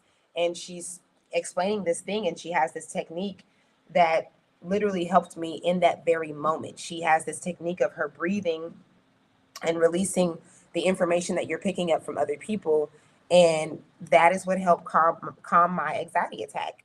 Um, After that, though, like in between that happening, it could have been like a few hours before or maybe right after. I had explained to my Senegalese friend, she's Senegalese American, I had explained to her that I was having this experience and all the details about it. And she is kind of spiritually inclined but not really well versed in the subject. She's Muslim. And she was like, okay, Dayla, I don't really know exactly what you're talking about, but she was like, what you just described to me, the only time I've ever heard that was from my uncle, who is a well known shaman here in Senegal. And she said, when he shared what you just shared with me with my family when he was younger, they put him in the crazy home. Yeah. Shout out to me not having that experience, because a lot of people have. A lot of mediums and channelers have been placed, okay, because their families thought they were crazy.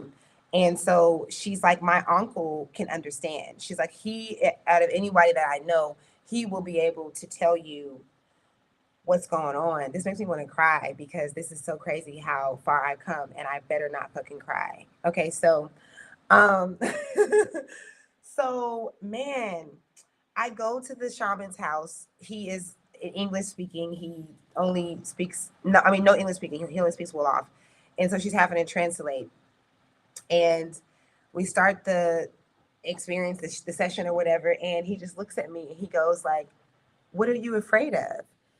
He's like, "Why are you afraid?" And she's translating this to me, and I go, "I'm afraid of seeing the dead." And I didn't even know that I had a fear about any of this. First of all, I'm like, who said I was afraid? Like, you know, but he knows, because the anxiety comes from the energy of picking people up, but there's the fear of interpreting it, which I'm going to get to in a minute, because that wasn't my only time having that experience after reading people. And so I go, I'm afraid of seeing dead people. I'm like, I don't want to see dead people. And this might have been a thing to me because I had so much experience with readers. Like I said, my circle have been readers over, like 10 years at this time now. And my friends are, they're channelers from all these different ways. So some of them literally see dead people, literally. Some of them will be on the phone with you and be like, hey, your uncle is in the phone. Like, your uncle's standing behind you, like, literally. And just those experiences like that, like, just, not myself, but knowing people that have. And then I know how I have been traumatized through those kind of things through movies, because I would feel them very deeply. And so that was just a fear that I didn't even know I had. And that was kind of like me going into my abilities to see things and to know what's going on in people's lives, and accepting that I know, like, what the answer to their problems are, while I'm going around the house and I'm picking up energy. It's like I knew internally, oh shit, this is a big thing. I could end up seeing dead people. And so that became a fear without me even realizing it. And he goes like, you have to let that go. He's like, you have to let that fear go, because you don't know the different type of experiences that you're supposed to get from you tapping into this ability. And he just really gives me some really good confirmation that I really didn't know I needed. He tells me um that people think I'm crazy because I see things and I know things that are going to happen years before they happen. And he says, like, in the moment, if it seems like that cannot happen to their life or that cannot happen to the world, then I just look like a crazy person. And then he said about 10 years later or less than that, the thing will come. And I needed him to tell me this. I did not know that I needed to know that, because it's just like, you just don't know. Like, you have these thoughts, you have these maybes, but like having someone else, really confirm that to you is just really validating. And I believe in validation, not in the vain way that we talk about validation, but I believe that we are all here to help validate each other. Seriously. And something like this, I needed that. So he gives me all this information about myself and what I'm doing and all this stuff. And it was really good for me. I was able to step further into accepting what I do. Going forward, what else happens? What else happens after that? After that, I begin to, I have my first experience with MDR. I had a client for a really long time that she was actually one of the clients when I would get the message from my guys that they're gonna show me how to heal people really fast, how to help people rapidly let go and rapidly heal. She was one of the people that I would get the message like during the time that I would be coaching her, and my guys would come through and like interrupt and say, you're going to be able to assist her in a different way. And I didn't know that she had developed an alcohol addiction. So, long story short, because of her being so comfortable with me and vice versa, I was willing to try this thing that I did not even know would work, and it was just like a random idea, right? And I was just like, okay, I think I can stop you from being addicted to alcohol. I was like, I don't know. Like, this is literally how I kicked it to her, y'all. I was like, I don't really know, but let's see. Let's see if I can do this. Let's see if this can happen. And so I take her into this deep state. I take her through these prompts that are completely made up. And long story short, her addiction is over with. Till this day, she will literally come on here and tell y'all, like, she is not shy about this, because she's not shy about this because I was in denial about it. I freaking got this girl to no longer be addicted to alcohol in like 15 minutes, and maybe 4 months later, I still have this voice message. I need to share it. 4 months later, she sends me a voice message and she's like, Dayla, I don't think that you understand what you be doing. Like, I don't think that you're getting, like, you don't, this don't be clocking to you. Like, she literally just went in and was like, do you understand that I no longer have the urge to drink alcohol after however many minutes that was with you? She's like, I need you to really, like, process this, Dayla, because I hadn't processed it. That year was a long ass year of me understanding this, like, for real. I wasn't processing it. And I had done this myself. I had done things of me creating things and putting things where they weren't. I have a video that I just uploaded the other day about literal, like, objects coming into my awareness, or not my awareness, but my reality, that weren't actually there. Things just literally appearing and things like that. And so I was aware myself of these kind of things being a chance of happening, but I was in denial. So fast forward, and people are just coming to me. Like, my guides are just sending people to me. Their guides are sending them to me. And I'm just having these experiences, y'all, and I'm just winging it. This is why I always say, like, I never went to school for this. I never read any books on this. I just went through experience of being obedient to my intuition. And I am going on every single, year, every month, every few months, people are coming to me and they're having these experiences. I'm helping women give birth without pain, which also was a huge channel thing for me. And as I'm doing it and I'm succeeding in it, that is what's giving me the confirmation that I'm doing the right thing. And this is really what I'm supposed to be doing. And this actually does work. So fast forward to, I do that for like 2 years, right? I'm just practicing, training of this thing. And at the time, I am taking people into a parallel reality. My God, was this so, I want to curse so fucking bad, because this was hard for me to describe to people. Not because I didn't understand it, it's because you guys didn't understand it.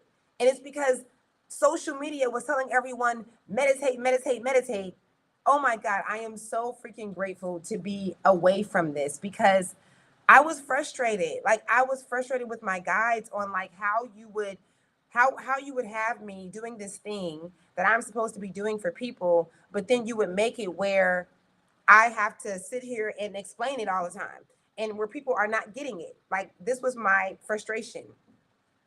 Now I get it for real though. I get it. It's because I have to explain it in order for it to become everybody to know about it, right? Like obviously.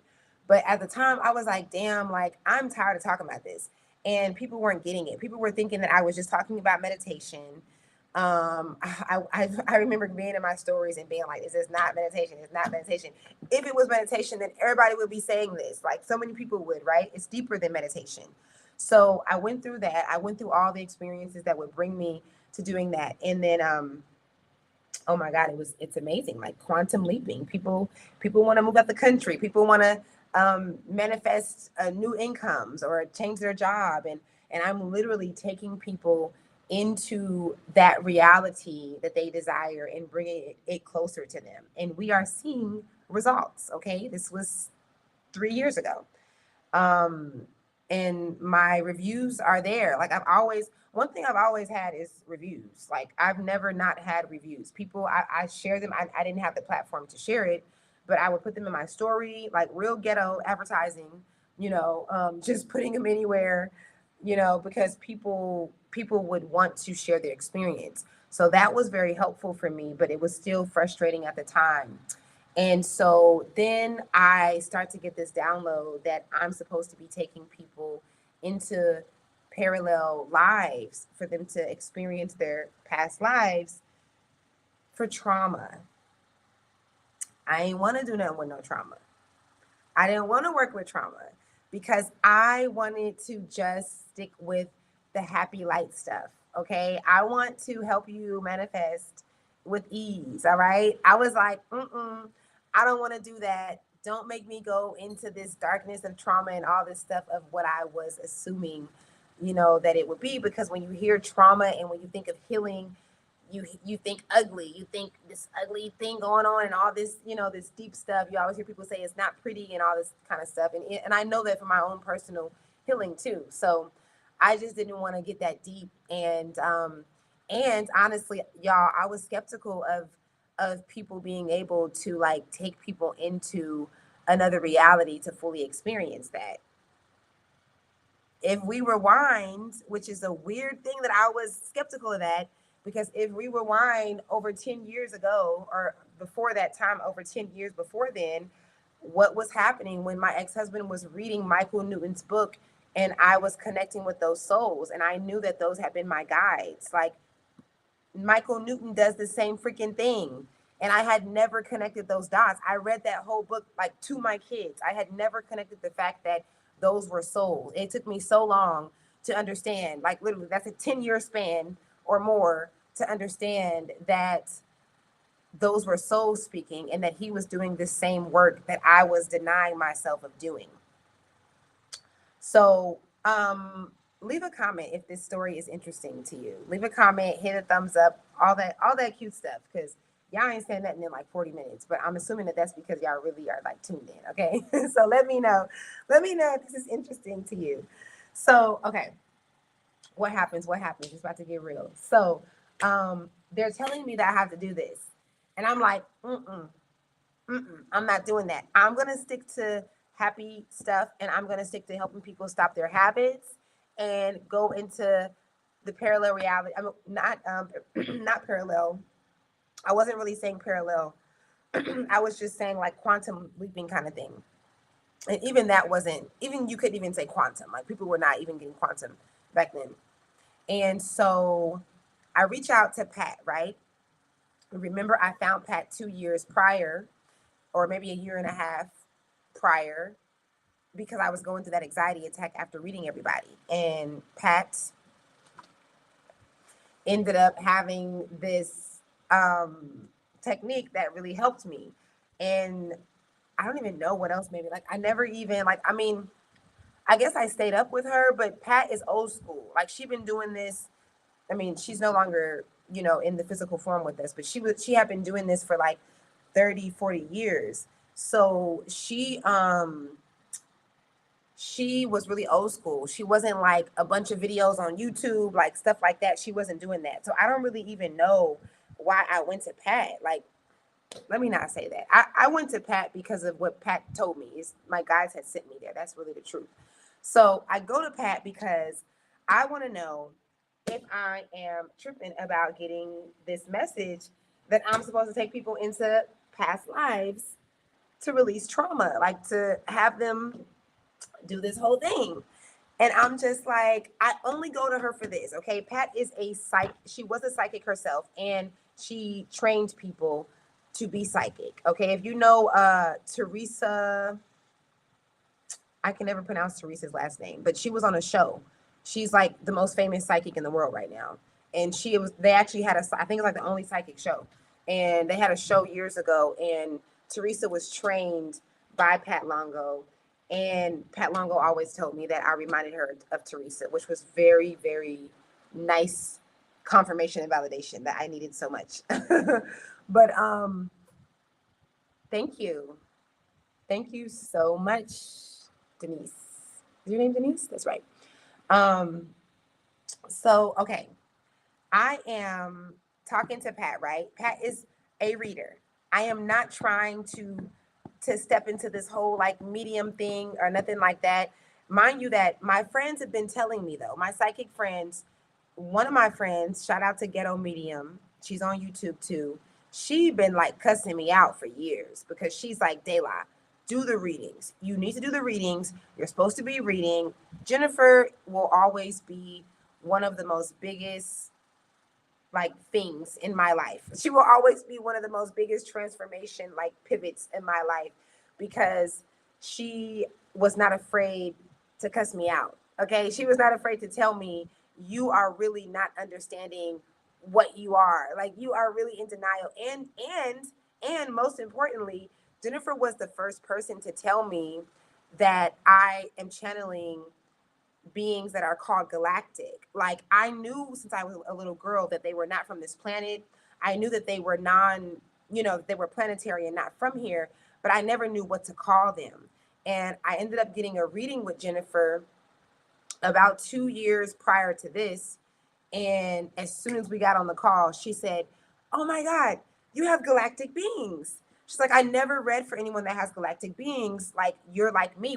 We are galactic." And I literally busted out crying and had a whole freaking thing because I have been searching for that. Like all these readers I had in my life, no one was telling me the question that I had is like, who are they? Like, I know that they're not from here. They didn't reincarnate here, but why are they so loud? Like, what is going on with that? So, anyways, oh, let me catch this. Yes, you know Teresa. Yes, Teresa from Long Island, girl. Yes, that's her. Teresa, like, it's like skulls off her. Like her name is kind of is long and very different. Yes. So you know Pat Longo, or you might know Pat Longo, but you definitely know Teresa. That's her. So yes, remind me to tell you about Teresa. I'm probably going to get into it anyway because Pat, used me as an example or used her as an example for me. So I am talking to Pat. I'm telling her I don't believe that I am supposed to be doing this. I don't want to do this, and I'm only going to Pat to get her reading. I am not trying to do anything else. I'm trying to get in and get out, okay? Don't talk to me about nothing else, okay? I want you to tell me no. I really wanted Pat to tell me, no, you're tripping, you doing too much, you thinking too much. Ain't nobody telling you that, okay? I promise you, that's what I wanted Pat to tell me. That's really, I wasn't even going to her for her to tell me that I am doing that. I was going to her for her to tell me, no, don't you dare do that, okay? Man, that is not what she told me. She told me that I was very much on point. She told me that I am most definitely supposed to be taking people into parallel realities to pull out trauma and to change habits and all these things. And she told me that I needed to be a part of her course, her like psychic private group. Okay. This is a private group that Pat Longo held that she never advertised. I didn't even know that it was a thing. And before we got off the phone, she was just like, "Oh yeah, you gotta come back. Like, she's like, your guides actually sent you to me, and I have to train you. And I'm like, oh yeah, no, we're not doing that. Mm-mm. She's like, yes, you have to give readings, and you have to. And I'm like, no, no, no, no, no, no, no, no, no. Like, I just love Pat so much, because I just love people who don't let you say no, like, to yourself. That's important, because a lot of us are really denying what we're supposed to be doing here. And I love that approach in other people, because that's how I am. Like, I'm that person that won't let you say no. So I be needing somebody else in my life like me, because I be in the mirror doing it for myself. So I need somebody else to do it for me. And boy, when I tell you Pat was matching my energy, she was like, I don't want to hear it. You're coming back. So she literally forced me. Oh my God, man. Pat forced me to be a student in her class. And I do mean forced, because she just really put that pressure on me. And she was just like, this is what you came for. Like, if you don't do this, like, really giving me like the ultimatums and shit. So, um, for a long time though, man, it's so crazy. I never got to tell her that I'm doing it. And I have to really try not to cry, because this is okay. This is okay. She knows I'm doing it, so there's no point in me even getting into that. But I wanted to tell her that I am doing it, because I never got to tell her that before she passed away. And first, like, because I still denied it for so long, like the 6 months that it was longer than that. Let me say 8 months, 10 months that Pat was in my life, I still wasn't doing it. Or some of that I wasn't doing it. But okay, yeah, some of that I wasn't doing it, and then some of that we just hadn't spoken, and I was doing it, but I wasn't able to tell her yet. That's how it was. So, man, I go into this class, y'all, and we do the reading. Okay, so this class is not really a class, right? I actually am going to be hosting something like this really soon, because I've been getting the message from Pat for me to hold a space like this as well for you guys. So I am in this class, and what the class is really just for people that she picks and chooses privately, that her guides tell her is supposed to be there. And she just puts us all on a Zoom call, and we just take turns reading each other. That's really it. It's not even like she's like teaching us how to read. She's just setting up the space for us to be weirdos. And that's literally what I used to say. Like, when I used to speak in the class, I used to be like, thank y'all so much. I needed this space for me to be a weirdo, because I know that this is considered weird for me to be a crazy person. And and uh and just allowing me to exercise my gift in a space, or my ability, I don't like to say gift, but exercise my ability in a space where I'm not going to be judged, and where we are really practicing and strengthening our abilities, right? Now, that's what I was saying later on, but I'm going to say the first two classes were horrible for me. Okay, we do the thing, she's switching us in all these different rooms. I'm reading people, they're reading me. I think it was like every 10 minutes we switch. Lord, in the moment I wasn't really feeling anything, but afterwards, the first day, I felt the same thing that I felt after I left the group at the No Boundaries retreat. I felt that same anxiety.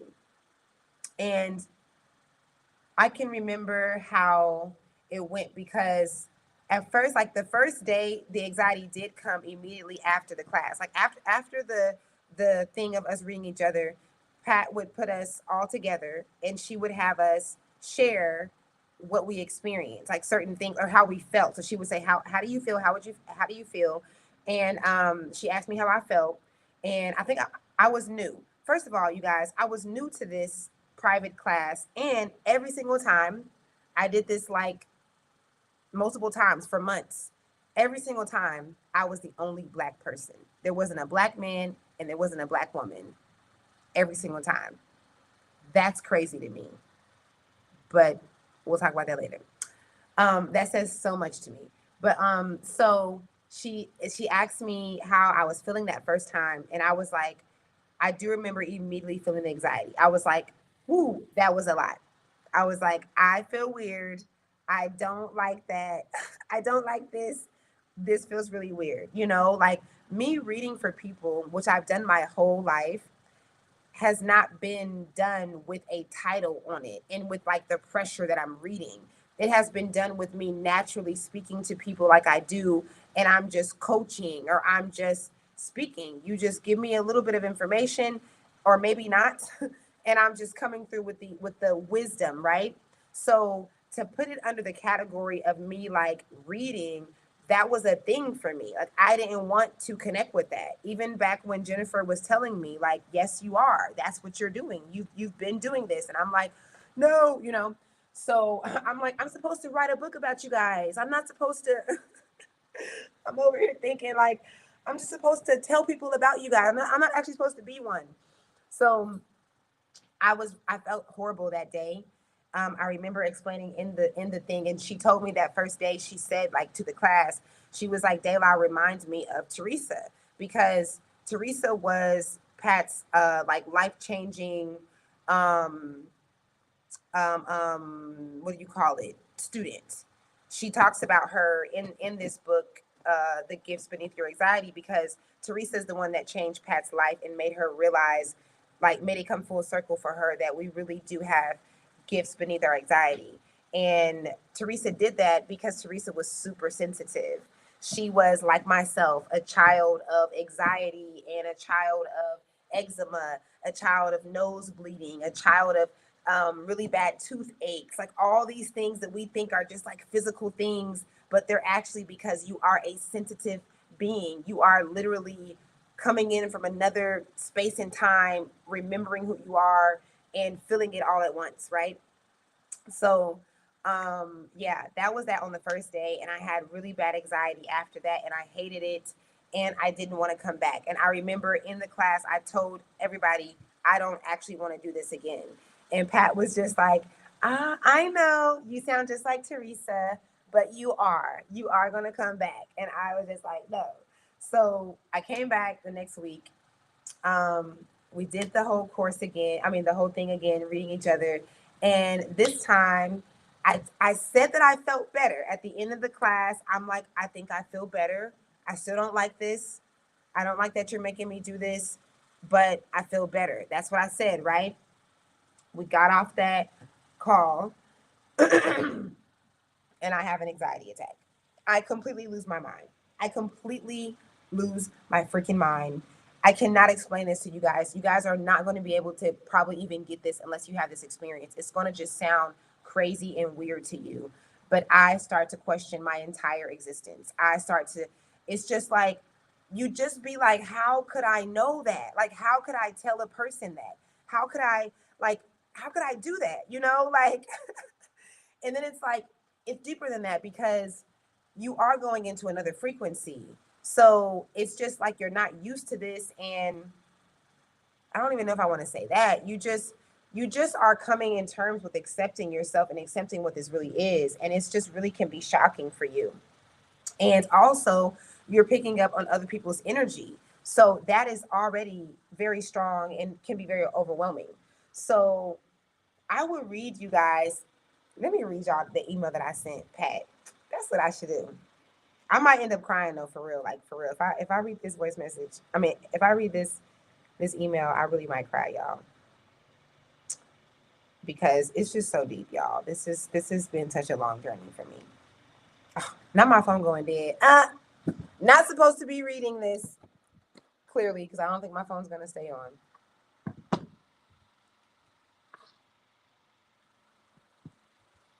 I'll just see if I can do it. If I can't, then who cares? I'm just not supposed to. But yeah, I sent Pat this email, and see, let's get real deep on this one, okay? This is a very sensitive, important subject. I don't know how I would even find that email though, because I sent her so many emails.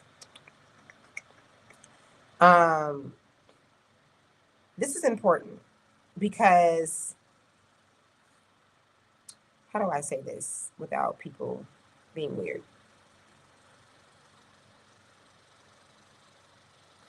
Oh, I did send her the voice message. I mean, I did tell her. Oh, no, I didn't. Yeah, I sent the message to her to try to tell her I'm doing this now, and that's when she had got sick. Okay, so wait, I'm still finding it. Okay, okay. My mind is doing a lot of things here. So, real quick, I'm gonna get back to this email. But um mediums, channelers, super sensitive people, we have we can be prone to thoughts and feelings of leaving Earth. Okay, I'm being careful with my words.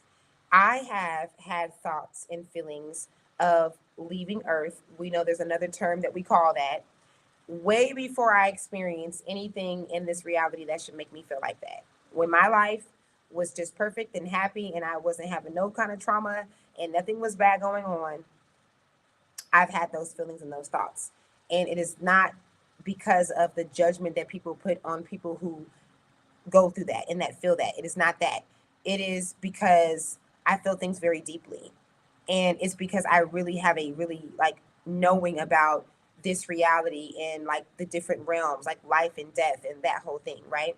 So I feel like it's so important for empaths to know that they're empaths, for you to know that you are a highly intuitive being, and especially if you are seriously like on this level of high intuition, you need to know this because these kind of people are often the people that end up taking their own lives because of the anxiety and the pressure that they feel because of what they know that they sometimes often like don't even realize that they know.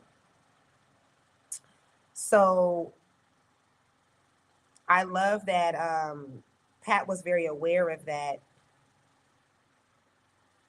and she was really there for me for that. And Pat and I talked about that. We talked about the importance of people knowing this because you could be prone to that.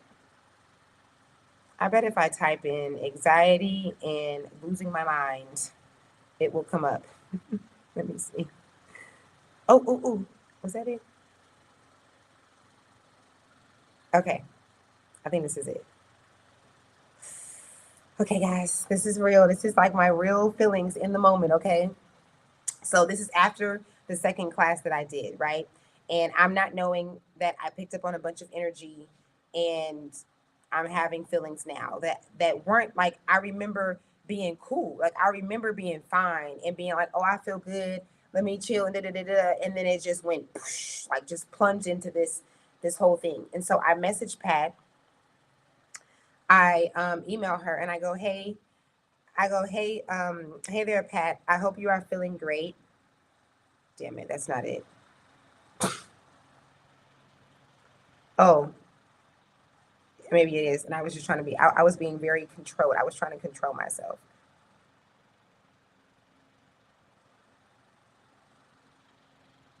I'm going to try our next client. This is when I was really trying to do the thing, the MDR sessions and starting to accept it. Damn, that wasn't it, y'all. It's right there though. Like,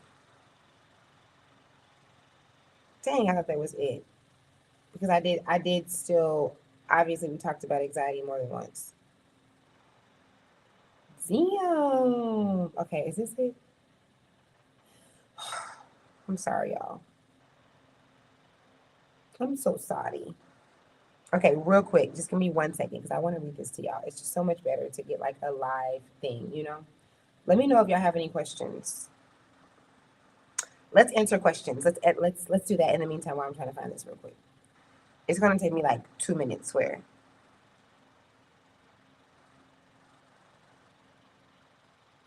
Has anything I said like resonated with you guys? Have you guys had any similar experiences? Or maybe not even similar, like things are so broad, it doesn't even have to be similar, but it's like it can still be that same experience. It can still be like the same thing, but it doesn't have to look the same. Okay, let me type in Pat Longo because I know for a fact that I have this saved. I was just trying to find it through the emails and oh, look at Pat. Okay, okay, okay.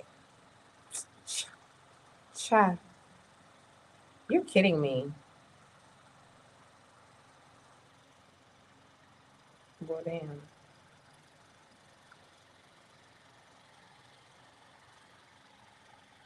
Okay. Well, I am recording, so if I don't get to find it, then I will just post it. I mean, I'll be able to come back and do and read it. That's lame though. And the Libra in me is like, when I want something,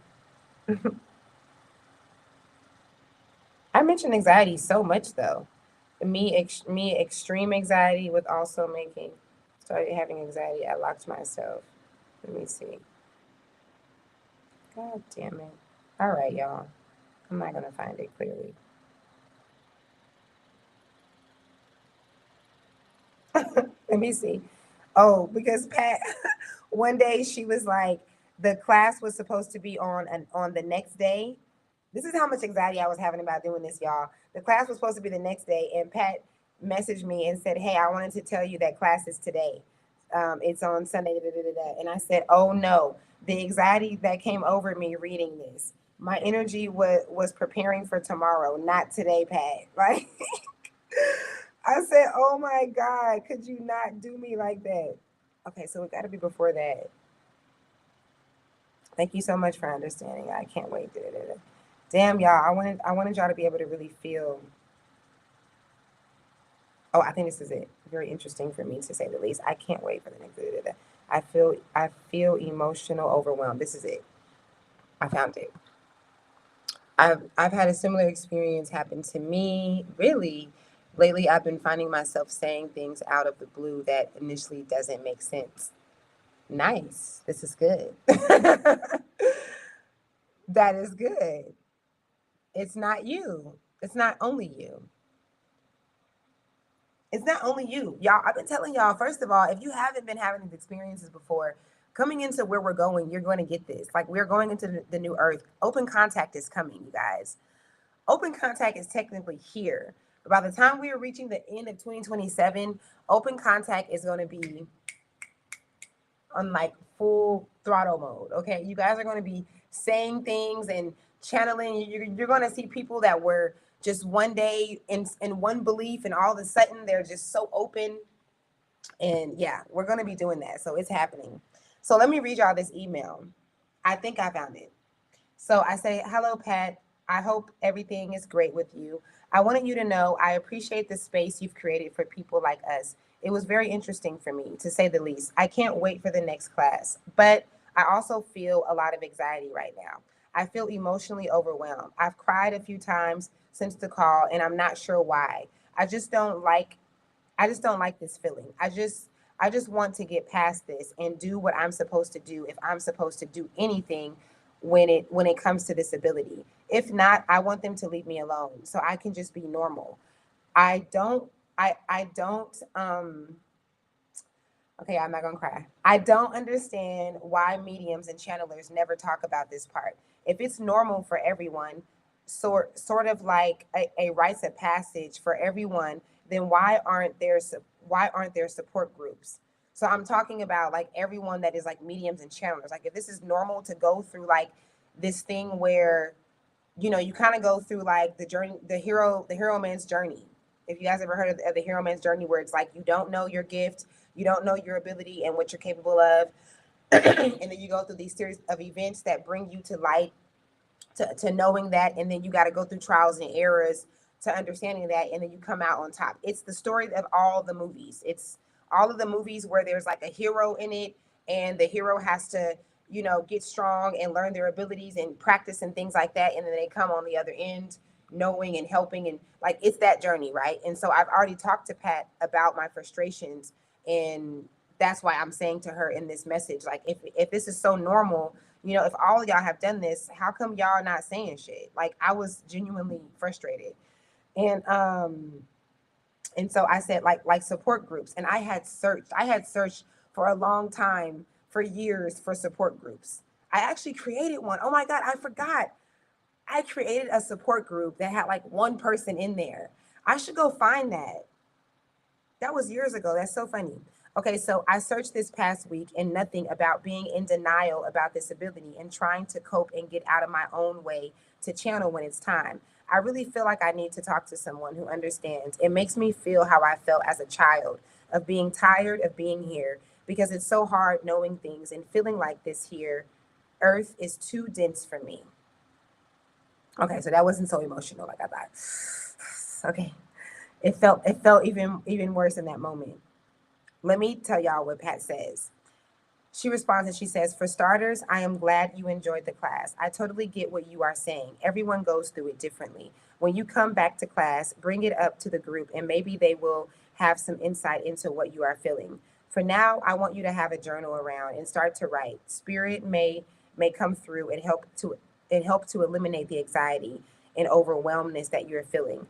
This girl that you sat with first, Teresa, the girl that you sat with first, Teresa, she wrote to me because she felt that you might be emotional because of her. I told her that I thought it was how you were feeling about yourself and your gifts right now. Keep me posted." Okay, so not the Teresa that she trained. Another Teresa was in the class and I had read her. And then when we finished the class, I expressed to everyone that I felt overwhelming feelings coming on. And so she's saying that the lady reached out to her and said, "I think that Dayla was feeling my energy." And Pat was like, "Nah, she's just feeling her own energy. Like she's just feeling her abilities. So yeah, y'all, it's real. It's real. And I think that like not everybody is going to have like an anxiety attack in these moments like that, but it just is like it's the fear that some of you guys feel about getting an MDR session. A lot of you guys email me. I get messages all the time about people that want to get a session with me and you're just afraid.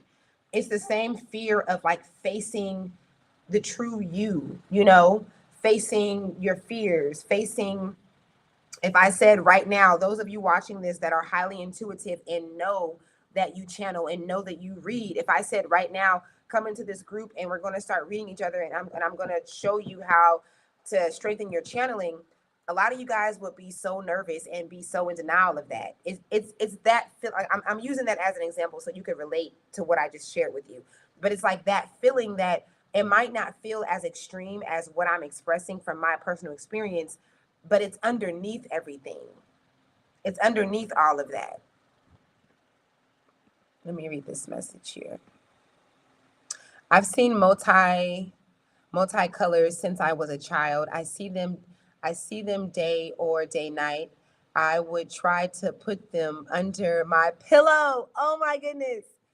It's called, I'm not even gonna try to say that word. Okay. Nice. That's what science says. I love that.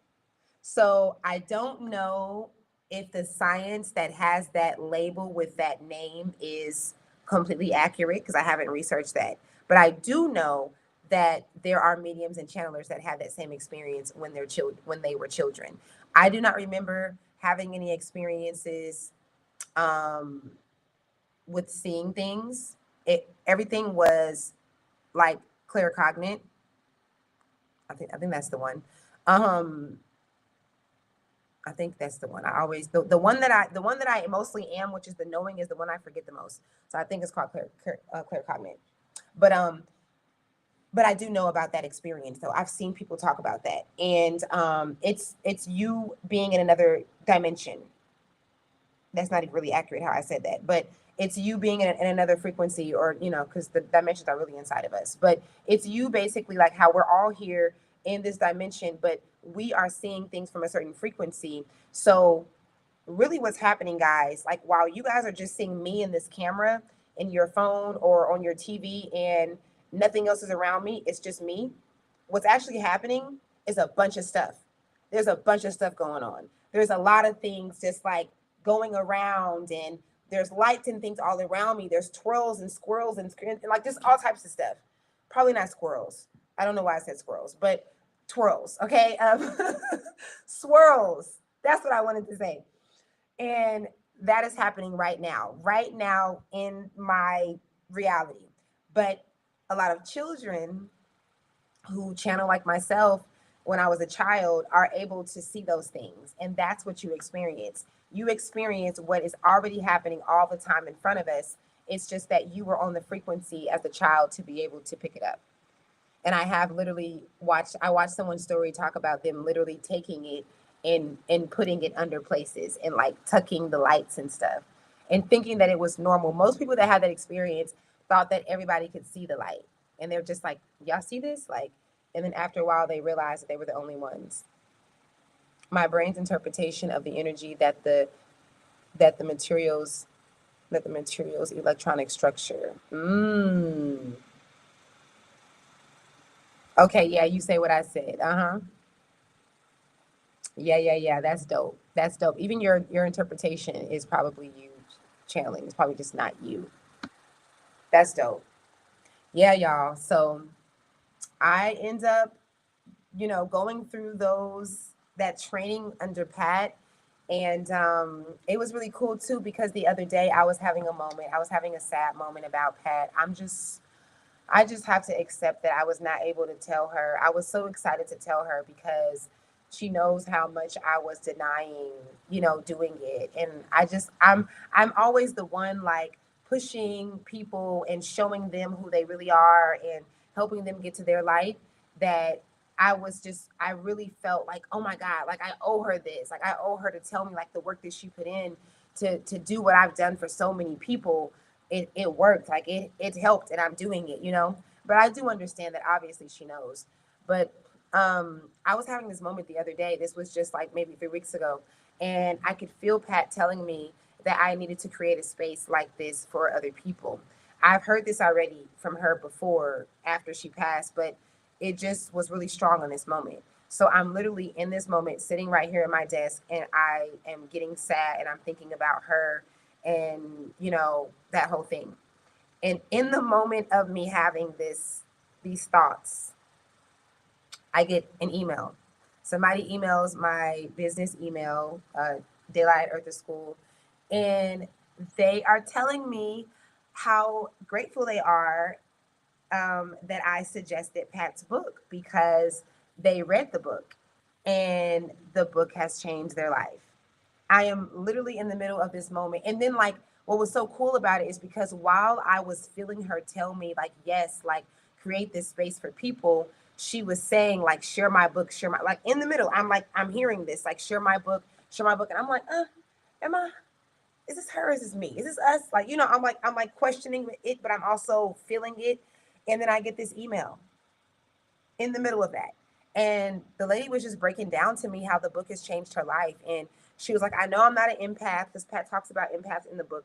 She's like, I know I'm not an empath, but she was like, I'm so glad I picked up this book because she's breaking down like you don't have to be an empath. It's not just about empathness, and the different levels that Pat breaks down, like the different symptoms and stuff that you have and all these things. And the girl who sent the voice message, the woman or the lady was like, you are so lucky to have been trained by her. Like she was just like, this is so cool that you manifested this reality. Da, da, da. Like I was like, damn, like I really needed to be like, kind of brought out of that feeling that I was feeling, the sadness that I was feeling, and to get that confirmation of what I was getting. So I thought that was so cool. And I'm not gonna let that sleep. I mean, especially for the simple fact that my guides are always telling me us that we need to do better in the spiritual realm, like when it comes to our abilities and our practices, like that we need to really step our game up. I'm just gonna say it how it comes through.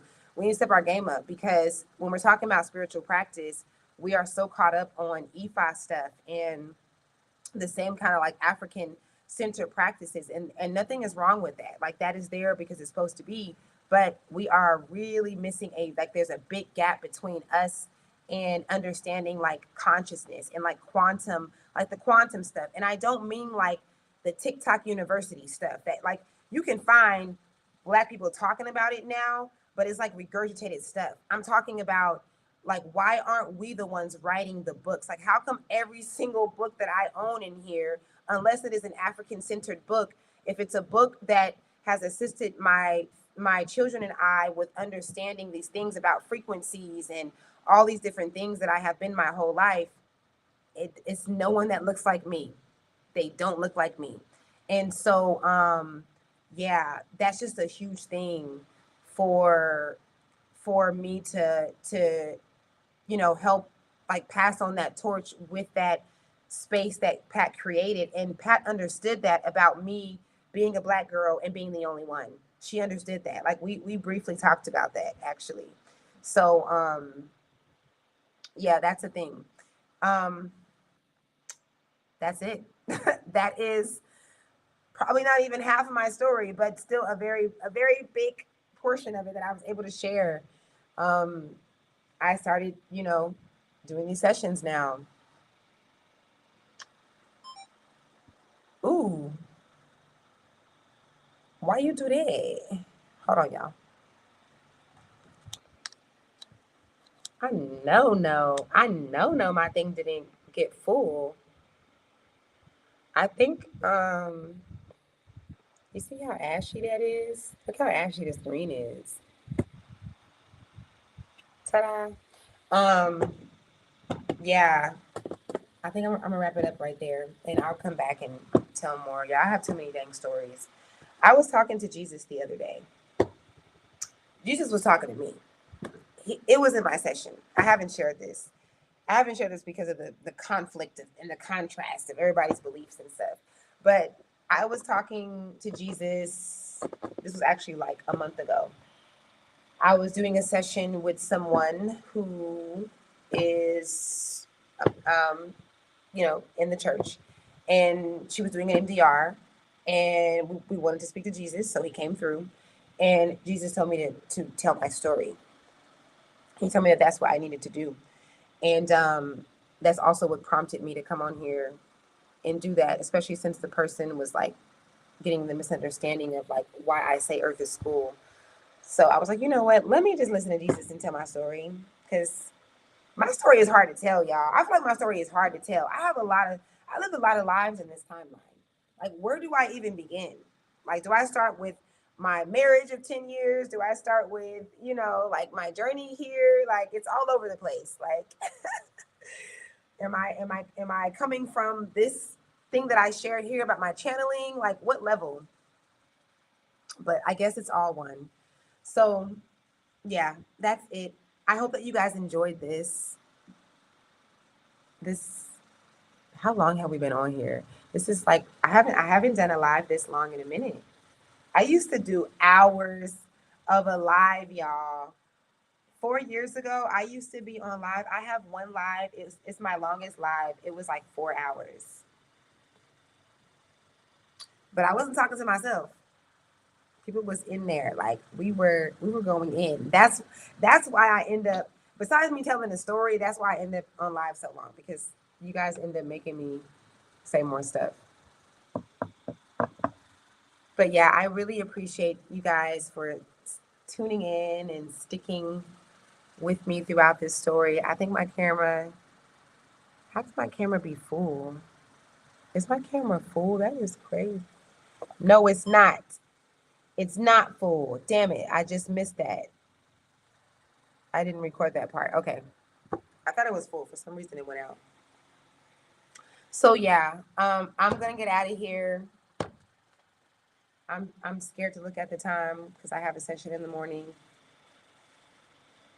3, 4, 5, 6, 7. You ho, why is it not recording anymore? Yo, what is going on? Okay. Well, I appreciate you guys. Please hit the thumbs up if you enjoyed this video. Let YouTube know that your girl is on here doing her thing.